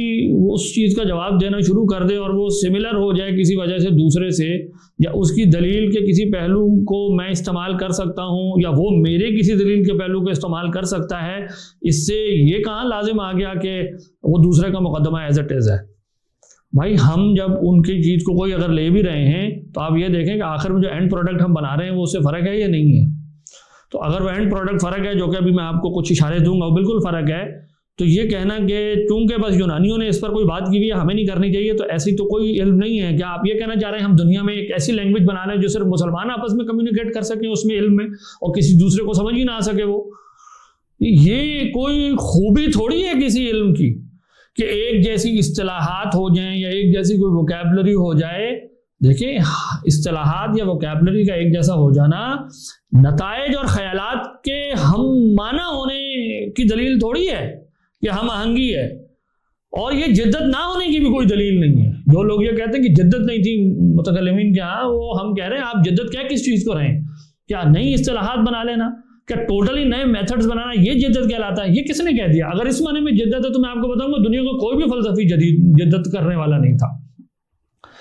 بات یوں ہے کہ عقلی روایات جو ہے نا وہ کسی خلا میں پروان نہیں چڑھتی، وہ موجودہ ایشوز کو ایڈریس کرتے ہوئے اپنی ضرورت کے مطابق ان کا ایک نیا حل پیش کرتی ہیں۔ یہ جدت کہلاتی ہے۔ ہر بڑا فلسفی بھی یہی کام کر رہا ہوتا ہے، وہ آلریڈی اویلیبل میتھڈس، کانسیپٹس ان کو استعمال کرتا ہے، لیکن جو وہ آخر میں ایک پکچر بناتا ہے، وہ پکچر دیکھنے کے بعد آپ کو نظر آنا شروع ہو جاتا ہے اچھا اس کا فلاں جو فلاں جگہ ہے، لیکن جب تک وہ پوری پکچر نہ بنی ہونا تو وہ سمجھ نہیں آتا کہ یہ پکچر ہے۔ ہاں پوری مجموعی اس کی فکر دیکھ لینے کے بعد کہنا کہ یہ چیز اس نے فلاں سے لی ہوگی فلاں سے لی ہوگی، یہ کوئی بڑا نقد نہیں ہے، یہ دنیا کے ہر بڑے مفکر کے بارے میں دکھایا جا سکتا ہے۔ تو اگر یہ کوئی نقد ہے تو صرف اہل کلام پر نقد نہیں ہے، ہم کہتے ہیں یہ سب کے اوپر نقد ہے۔ اور یہ خوبی یہی ہے کہ آپ ایک ایسی تصویر پیش کریں جو پہلے نہ ہو، پہلے اس طریقے سے نہ دیکھی گئی ہو۔ اور جو ملحدین وغیرہ قسم کے لوگ یہ اعتراض کرتے ہیں یا مغربی فلسفہ پڑھے ہوئے، مجھے تو حیرانی ہے کہ اب تو اتنی تحقیق ہو گئی ہے مسلمانوں کے علم کلام پر کہ کوئی شخص اگر یہ بات کرے تو ہم اس پر حیران ہو سکتے ہیں کہ وہ اتنی ناواقفیت کا مظاہرہ کیسے کر سکتا ہے کہ مسلمانوں نے تو گویا بس یونانیوں کا اور ارسطو کا علم کلام کے تصورات کے اوپر علم کلام کھڑا کر دیا۔ یہ بات جگ ہنسائی والی بات ہوگی اس شخص کے لیے، اس لیے کیونکہ جو بھی شخص علم کلام کو اشعری اور ماتریدی کو جانتا ہے اسے یہ بات معلوم ہے کہ اہل کلام نے یونانیوں کے افکار کے مضر اثرات کو ایسے رد کیا ہے کہ اس کے بعد ایک یونیک دلیل ہے جو اسلام کے مقدمے کے لیے انہوں نے کھڑی کی ہے۔ یعنی آپ دیکھیں متکلمین نے ارسطو کی علیت کی تشریح کو ختم کر دیا، رد کر دیا، تاثیر کے نظریے کے بغیر انہوں نے کائنات کی شرح کرنے کا اور تجربی علوم کی بنیاد وضع کرنے کے لیے سسٹم کھڑا کیا، جبکہ ارسطو وہ سب کچھ تاثیر پوٹینشیلٹی کے اپنے تصور سے لیتا ہے، جبکہ متکلمین کے ہاں اس کے مقابلے میں جو ہے وہ ایٹامسٹ نظریے کی ایک نئی شرح ہے جو پہلے کہیں نہیں ہے۔ اگر کوئی یہ سمجھتا ہے کہ ایٹامزم پہلے تھا متکلمین کے ہاں ہے اور گویا ایک جیسا ہے تو وہ بھی کسی غلط فہمی کا شکار ہے۔ یونانیوں کا ایٹامزم جو ہے وہ کنٹینوس کریشن نہیں ہے، وہ خلق مستمر نہیں ہے، وہ اوکیجنلزم نہیں ہے، وہ تاثیری ہے۔ ہر وہ شخص جو یونانیوں کے ڈیموکریٹس وغیرہ کے نظریات جانتا ہے وہ اس بات سے واقف ہے۔ اوکیجنلزم متکلمین کا بالکل بغیر مبالغے کے میں یہ بات کہہ سکتا ہوں اوریجنل اضافہ ہے اوکیجنلزم علیت کی بحث کے اندر۔ اسی طرح افعال عباد اور کسب، یعنی انسان خالق ہے یا کاسب ہے، اس کی جو جتنی جہتیں ہیں بحث کی، یہ ہمارے علم کلام کا ڈسکورس ہے، یہ ہمارا ہوم گرون ہے۔ یونانیوں کے ہاں یہ بحث نہیں ہے۔ پھر نقل اور عقل کا جو باہمی تعلق ہے اور اس کی بحث ہے، کیا یہ یونانیوں کے ہاں موجود ہے؟ کیا یونانیوں کے ہاں اس بات نبوت کی ایک دلیل موجود ہے؟ اسی طریقے سے اس بات نبوت کی دلیل سے انسان کیوں کر نبی کی بات کو اپنے لیے واجب الاتباع سمجھے، اور یہ عقلی دلیل کا تقاضا ہے؟ کیا یونانیوں نے اس کے اوپر دلیل کھڑی کی تھی؟ بات یہ ہے کہ بھائی مسلمانوں نے ارسطو کی میٹا فزکس کو پوری طرح رد کیا، متکلمین نے ارسطو کی میٹا فزکس کو رد کر دیا۔ تو اب اگر کوئی شخص اس کے باوجود یہ کہتا رہتا ہے کہ بھائی متکلمین نے تو ارسطو کی باتیں پکڑ لی تھیں، یونانیوں کی باتیں پکڑ لی تھیں، ہم کہیں گے کہ بھائی آپ کو معلوم ہی نہیں ہے متکلمین کا ڈسکورس کیا ہے۔ وہ ایک ایسا مجموعی پکچر ہے جو یونانیوں کے ہاں بالکل نہیں ہے۔ اور اگر ناقد کہے کہ جی یہ بھی جدت نہیں ہے، یہ بھی کوئی نیا خیال نہیں ہے، یہ پرانے خیالات کو جوڑ کے ایک نیا بنانا ہے، تو ہم کہتے ہیں آپ کوئی ایک فلسفی لیں اور ہم آپ کو چیلنج دیتے ہیں، لائیں آپ جا کے دکھائیں کہ اس نے دنیا میں ایسی بات کہہ دی ہے جو اس انڈر دا سن کسی نے آج تک کہی نہ ہو، اس کا کوئی پارٹ نہ کہا ہو، ایسا کوئی نہیں ہے۔ وہ ایک لینگویج کمیونٹی میں آتا ہے، دوسروں کے خیالات سے متاثر ہو رہا ہوتا ہے، اس کے اندر سے اپنا ایک نیا خیال پیدا کر کے ایک مجموعی پکچر بنا دیتا ہے۔ لوگ کہتے ہیں ہاں یہ پکچر پہلے نہیں تھی، لیکن اس پکچر کے 10 اجزاء دوسروں سے لیے ہوئے ہوتے ہیں اس نے، اور وہ ان کو جوڑتا اس طرح سے ہے کہ وہ پہلے اس سوال کا جواب اس طرح سے نہیں دیا ہوا ہوتا۔ تو اگر متکلمین نے اسلامی عقائد کے بیان کے لیے ایک ایسا ریشنل ڈسکورس کھڑا کیا ہے جو یونانیوں کے ہاں بالکل نہیں ہے، جس کی میں نے آپ کو صرف یہاں چند مثالیں دی ہیں، تو مطلب ہم کہتے ہیں کہ یہ مایوس کن بات ہے، یہ ایک مایوس کن اعتراض ہے جو کسی کی علمیت کو ظاہر نہیں کرتا۔ اور بعض اوقات ہوتا یہ کہ یہ معترضین نا اصل میں مسلم فلاسفہ نے جو قول اشرا کا تصور لے لیا تھا نا، یہ سمجھ رہے ہیں کہ گویا متکلمین اور فلاسفہ کا تصور ایک ہے، جبکہ یہ بہت بڑی غلط فہمی ہے۔ فلاسفہ کا قول اشرا کے نظریے کو تو متکلمین نے بالکل رد کر دیا، امام غزالی ہوں یا کوئی بھی، انہوں نے نہیں لیا ان کے بھائی یہ اس طرح کی 10 اقول ہیں اور یہ ہیں وہ ہے۔ اوکیجنلزم کہاں لیتا ہے ان چیزوں کو؟ تو ایسا لگتا ہے کہ ناقدین بسا اوقات معتزلہ، فلاسفہ، متکلمین کے درمیان جو ڈسٹنکشنز ہیں ان کو اگنور کرتے ہوئے ان کو ایک ہی کیمپ میں ڈال کے کہنا شروع کر دیتے ہیں کہ انہوں نے یونانیوں سے یہ چیز لے لی، وہ چیز لے لی۔ اور آخری بات یہ ہے اس اعتراض کے ضمن میں کہ مان لیتے ہیں یونانیوں سے کچھ چیزیں لے لی، بات یہ ہے کہ حقائق کے بیان میں یونانیوں کی اجارہ داری کب سے ہو گئی؟ کیا یونانیوں نے خیالات کسی سے نہیں لیے تھے؟ یہ پوری تحقیقات موجود ہیں جو یہ بتاتی ہیں کہ یونانیوں نے بہت سارے افکار جو ہیں وہ ہندو تہذیب جو ان سے پہلے جن کی کچھ ریکارڈڈ ہسٹری ہمارے پاس موجود ہے اور بدھ مت کی جو تہذیب تھی اس سے انہوں نے چیزیں لی ہیں، انہوں نے اپنے طریقے سے ریفائن کر لیں، بہت سارے آئیڈیاز انہوں نے بورو کیے ہیں وہاں سے۔ تو اگر یونانی یہ کر سکتے ہیں تو ہم کیوں نہیں کر سکتے؟ تو یہ سمجھنا کہ گویا یونانی ایک یونیک قوم آ گئی اور جو بات یونانیوں نے کہہ دی اب وہ کوئی لے ہی نہیں سکتا، یہی تو علم کے اوپر کسی کی اجارہ داری قائم کروانے والی بات ہے۔ علم کی دنیا میں ایسا نہیں ہوتا۔ یورپ والوں کے بارے میں اب یہ تحقیقات آ رہی ہیں کہ انہوں نے فلاں سے لیے تو مطلب اس کا یورپ والوں کو کوئی کنٹریبیوشن ہی نہیں رہ جائے گا۔ یہ ہم ان لوگوں کو جواب دے رہے ہیں جو یہ کہنا چاہ رہے ہیں کہ مسلمانوں کے ہاں کوئی جدت نہیں ہے، بلکہ ہم اس کو یوں کہتے ہیں اپنے مذہبی پیراڈائم میں کہ انسانیت کی ابتدا نبی سے ہوئی ہے، اور نبی انسانوں کو ابتدا سے ہی بتاتے آئے ہیں کہ مجھ تک، یعنی جو بات میں تمہیں بتا رہا ہوں اس تک پہنچنے کا، اس کی تصدیق کرنے کا صحیح طریقہ کیا ہے، تم اگر غور و فکر کرو تو اس طرح یہاں پہنچ جاؤ گے۔ تو وہ انہیں وہ ہائر آرڈر ایبسٹریکٹ پرنسپلز بھی بتاتے چلے آئے ہیں۔ اب ہم یوں کہیں گے کہ جو فلسفی ہے، جس کو آپ فلسفی کہہ رہے ہیں، ہمارے نقطہ نظر سے تو وہ یہ کر رہا ہے کہ اس صحیح راستے کے برخلاف ایک غلط راستہ ایجاد کر رہا ہے ایبسٹریکشن کے نام پر۔ تو جو آپ کہہ رہے ہیں کہ جی اہل مذہب نے فلسفیوں سے لے لیے، یہی بات ہم پلٹ کے کیوں نہیں کہہ سکتے کہ جس کو آپ نے اصل میں فلسفی نام اس کا رکھ دیا ہے جو غلط بات کر رہا ہے، جو مذہب سے باہر کھڑے ہو کے بات کر رہا ہے، تو آپ نے کہنا شروع کر دیا کہ اچھا مذہبی آدمی اس سے لے رہا ہے۔ میں کہہ رہا ہوں کہ نبیوں نے یہ طریقہ سکھایا تھا، بعض لوگوں نے اس کو بگاڑ کے ایک الگ نظریہ بنایا، پھر اللہ تعالیٰ صحیح بات بتانے کے لیے نبی مبعوث کرتے رہے، یہاں تک کہ آخری نبی محمد صلی اللہ علیہ وسلم آ گئے۔ تو یہ جو باہر لوگ کھڑے ہوئے ہیں، کیوں نہیں کہا جا سکتا کہ یہ اس گروہ سے متاثر ہو رہے تھے؟ دیکھیں یعنی ان معنوں میں متاثر ہو رہے تھے کہ وہ ان کو جواب دینے کی کوشش کر رہے تھے۔ جواب دینے والا جو مدعی سامنے والا کھڑا ہوتا ہے اس سے ریورس آرڈر میں ہمیشہ متاثر ہو رہا ہوتا ہے کہ اچھا یہ تم کہہ رہے ہو، میرے پاس اس کے مخالف یہ بات ہے، تو اس کا مطلب جو تمہاری بات نکلی ہے وہ تمہاری اوریجنل نہیں ہے، وہ کسی کے جواب میں آئی ہے۔ تو جو الزام آپ ہمیں دے رہے ہیں کہ ہم فلسفیوں کے اعتراض کے جواب میں بات بنا رہے ہیں اس لیے ان سے ریورس طور پہ متاثر ہیں، ہم کہہ رہے ہیں یہ بات بالکل ہی اتنی ہی قوت کے ساتھ الٹ طور پر بھی کہی جا سکتی ہے۔ یہ بہرحال ہمارا ایک الزامی جواب ہے ان لوگوں کو جو یہ کہنا چاہتے ہیں کہ اہل مذہب کے پاس عقل کے نام پر کوئی چیز نہیں ہوتی، گویا عقل ان کی اجارہ داری ہے، گویا عقل ان کی اجارہ داری ہے، اور جو آزادانہ غور و فکر کا نام یہ اس کے لیے رکھیں گے جو گڑھے میں گر جائے، یعنی ان کی گویا مفروضہ یہ ہے کہ جو شخص گڑھے میں گرا نہیں ہے نا وہ آزادانہ غور و فکر نہیں کر رہا، جو گڑھے میں گرتا ہے وہ آزادانہ غور و فکر ہے، یعنی جو غلط نتیجے پیدا کر رہا ہے انبیاء کی تعلیمات کے خلاف وہ آزادانہ غور و فکر کر رہا ہے، اور جو دلیل سے کہے میں صحیح نتیجے تک پہنچ گیا ہوں اور اب اس کو بدلنے کی ضرورت نہیں ہے کیونکہ تمہارے پاس ایسی دلیل نہیں ہے جس سے میں بدل لوں،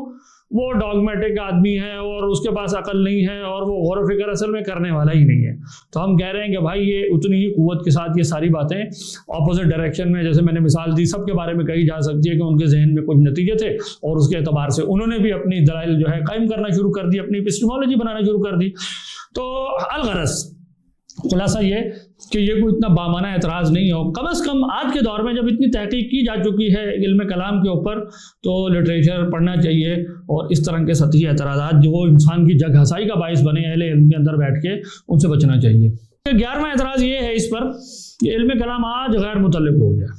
گویا یہ یونانیوں کی بحثیں تھی جس کو دیکھ کر متکلمین نے ایک نظام بنا لیا اور اب تو بس بحثیں بدل گئی ہیں، اب علم کلام کی ضرورت نہیں، اب ایک نیا علم کلام بناؤ۔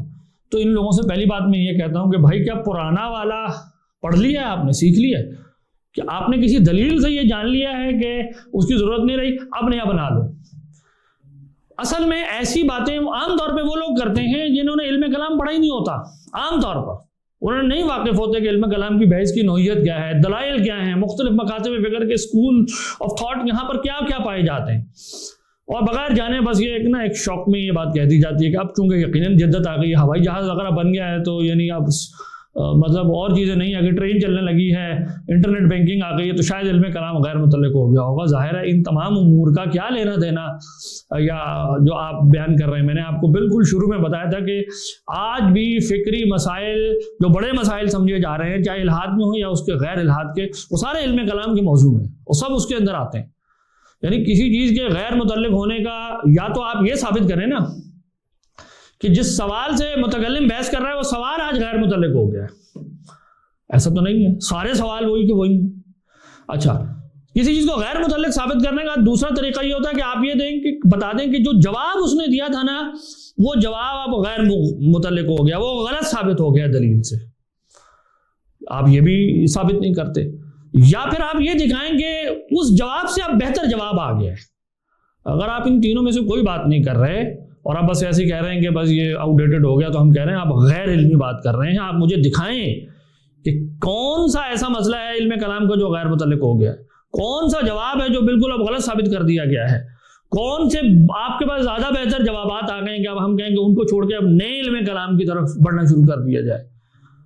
یہاں سمجھنے کی بات یہ ہے کہ کسی چیز کی جو اطلاقی صورتیں ہوتی ہیں نا، نئی وہ اطلاقی صورت نہیں آنے کا مطلب یہ تھوڑی ہوتا ہے کہ اصول بدل گیا ہے۔ تو ارتقاء کا نظریہ ہو یا کوئی بھی چیز اس طرح کی ہو، وہ سب اطلاقات ہیں، علم کلام کے منہج کے اندر طے کردہ اصولوں سے ججمنٹ پیدا کرنے کے لیے کہ کون سا حکم کہاں لگے گا۔ یہ بالکل اسی طرح کہ کوئی کہے کہ اب چونکہ لاؤڈ سپیکر آ گیا یا فلاں آ گیا یا فلاں آ گیا لہذا اصول فقہ غیر متعلق ہو گئے، ہم ہنسیں گے اس کی بات پہ، ہم کہیں گے اس کو پتہ ہی نہیں ہے کہ لینگویج سے معنی اخذ کرنے کے اصول کا اس سے کیا لینا دینا کہ اب لاؤڈ سپیکر آ گیا ہے۔ آپ زیادہ سے زیادہ یہ بحث کریں گے کہ یہاں اب فلاں اصول نہیں لگے گا، فلاں اصول لگے گا۔ 12 نمبر اعتراض یوں ہے کہ کہا جاتا ہے کہ علم کلام سے نا فرقہ بازی ہوتی ہے۔ ہم کہتے ہیں کہ فرقہ بازی کی وجہ علم کلام نہیں ہے، اس کی وجہ نفسی، انسان کے نفسی مسائل ہیں کہ وہ دوسرے سے ضد کرنے لگتا ہے، دلیل جاننے کے باوجود یا کمزور دلیل پر کھڑے ہونے کے باوجود غور و فکر نہیں کرتا، اسے قبول نہیں کرتا، پورا جو ہے وہ ہٹ دھرمی پر اتر آتا ہے، یا بعض اوقات صحیح جگہ پہ کھڑا ہوا بندہ اس کا فوکس یہ نہیں رہتا کہ وہ بات کو واضح کرے، بلکہ اس کا فوکس یہ ہوتا ہے کسی کی تذلیل کرے، اس کی تضحیق کرے، اس کو نیچا دکھائے۔ یہ وہ وجوہات ہوتی ہیں جس کی وجہ سے بعض اوقات لوگ مخالف آپ کی بات میں وزن ہونے کے باوجود اس کو سننے کے لیے تیار نہیں ہوتا، یہ اس طرح کی بہت ساری وجوہات ہو سکتی ہیں جو آرٹ آف آرگیومنٹیشن کے اندر ایوالو ہو کر پیدا ہو جاتی ہیں، لیکن یہ کہنا کہ یہ دلائل دینے کا طریقہ بذات خود دلائل دینا یہ کوئی ایسی چیز ہے جو فرقہ بازی پیدا کرتی ہے، یہ انتہائی یعنی عجیب بات ہے۔ اور فرقہ بازی پیدا کرنے کے لیے علم کلام کوئی شرط تھوڑی ہے۔ لوگ قرآن سے عجیب و غریب آیتوں سے مطلب پیدا کر لیتے ہیں، حدیثوں سے مطلب پیدا کر لیتے ہیں، اس سے فرقہ بازی ہو گئی۔ کیا خوارج علم کلام کی وجہ سے گمراہ ہوئے تھے؟ آپ پہلی صدی ہجری کے اندر جو بڑے بڑے فرقہ ہے سب نصوص کے ارد گرد جو ہے وہ آرگومنٹ کر رہے ہوتے ہیں اور وہ غلط جگہ کھڑے ہوتے ہیں۔ تو یہ کہنا کہ علم کلام باعث بنتا ہے فرقہ بازی کا، یہ غلط بات ہے ہسٹوریکلی بھی اور استدلالی اعتبار سے بھی، اس کی کوئی لنک نہیں ہے۔ رویوں سے اگر کوئی چیز خرابی پیدا ہو رہی ہے اس کو اس علم کے کھاتے میں نہیں ڈالا جانا چاہیے۔ پھر آپ یوں دیکھیے کہ اور یہ اہم بات ہے کہ علم کلام ہماری نظر میں تفرقہ بازی کرنے والا نہیں ہے بلکہ اس کو کم کرانے والا ہے۔ ہم یوں سمجھ رہے ہیں کہ علم کلام آنے سے پہلے جو ہے ساری امت ایک ہی بات کرتی تھی، بعد میں جو ہے نا وہ بہت ساری ہو گئی، ایسا نہیں ہے۔ اگر آپ امام اشری کی کتاب پڑھیں نا مقالات الاسلامیین تو آپ حیران رہ جائیں گے کہ ہر مسئلے پہ کتنے اقوال تھے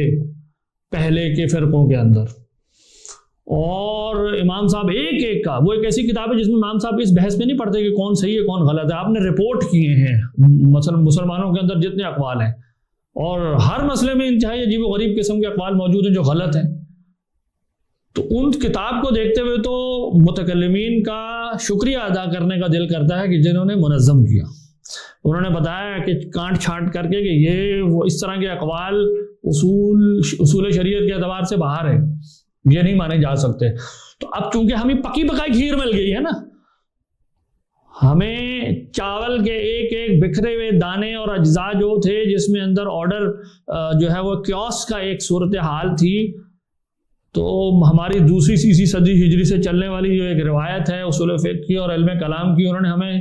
پکا کے کھیر دی ہے۔ آمنت باللہ و ملائکتہ و کتبہ و رسلہ، ہم نے ایمان مفصل اور مجمل جو ہے بس یاد کر لیا ہے، تو ہم کہہ رہے ہیں بس یہ اسی طرح ہیں، اس میں تو کچھ ہے ہی نہیں، یہ تو بالکل آسان بات تھی۔ لیکن ایک ایک کلمے کو جب آپ کھولتے ہیں تو پتہ لگتا ہے کتنے اقوال اور کتنی بحثیں موجود تھیں، اور ہمیں چونکہ کھیر پکی پکائی مل گئی ہے تو اب ہم اس کی ناقدری کرتے ہیں، اس سارے پروسیس کی اور وہ پوری محنت کی جن لوگوں نے اس کھیر کو پکایا تھا ہمارے لیے۔ تو ہم سمجھتے ہیں کہ یہ اعتراض علم کلام کے اوپر اس کا جو اصل فنکشن تھا کہ وہ منیمائز کرے، اس کو اگنور کر کے پیدا ہوا ہے۔ ناظرین، ہم اپنی گفتگو کو یہاں آج روکتے ہیں۔ ہم نے کوئی تقریباً 12 کے قریب اعتراضات ہیں جو لیے ہیں علم کلام پر، اور یہ مشہور اعتراضات ہیں۔ اگر کوئی مزید کی انشاءاللہ ضرورت پڑی تو ہم اس کے اوپر بھی اپنی گفتگو کر دیں گے۔ والسلام علیکم۔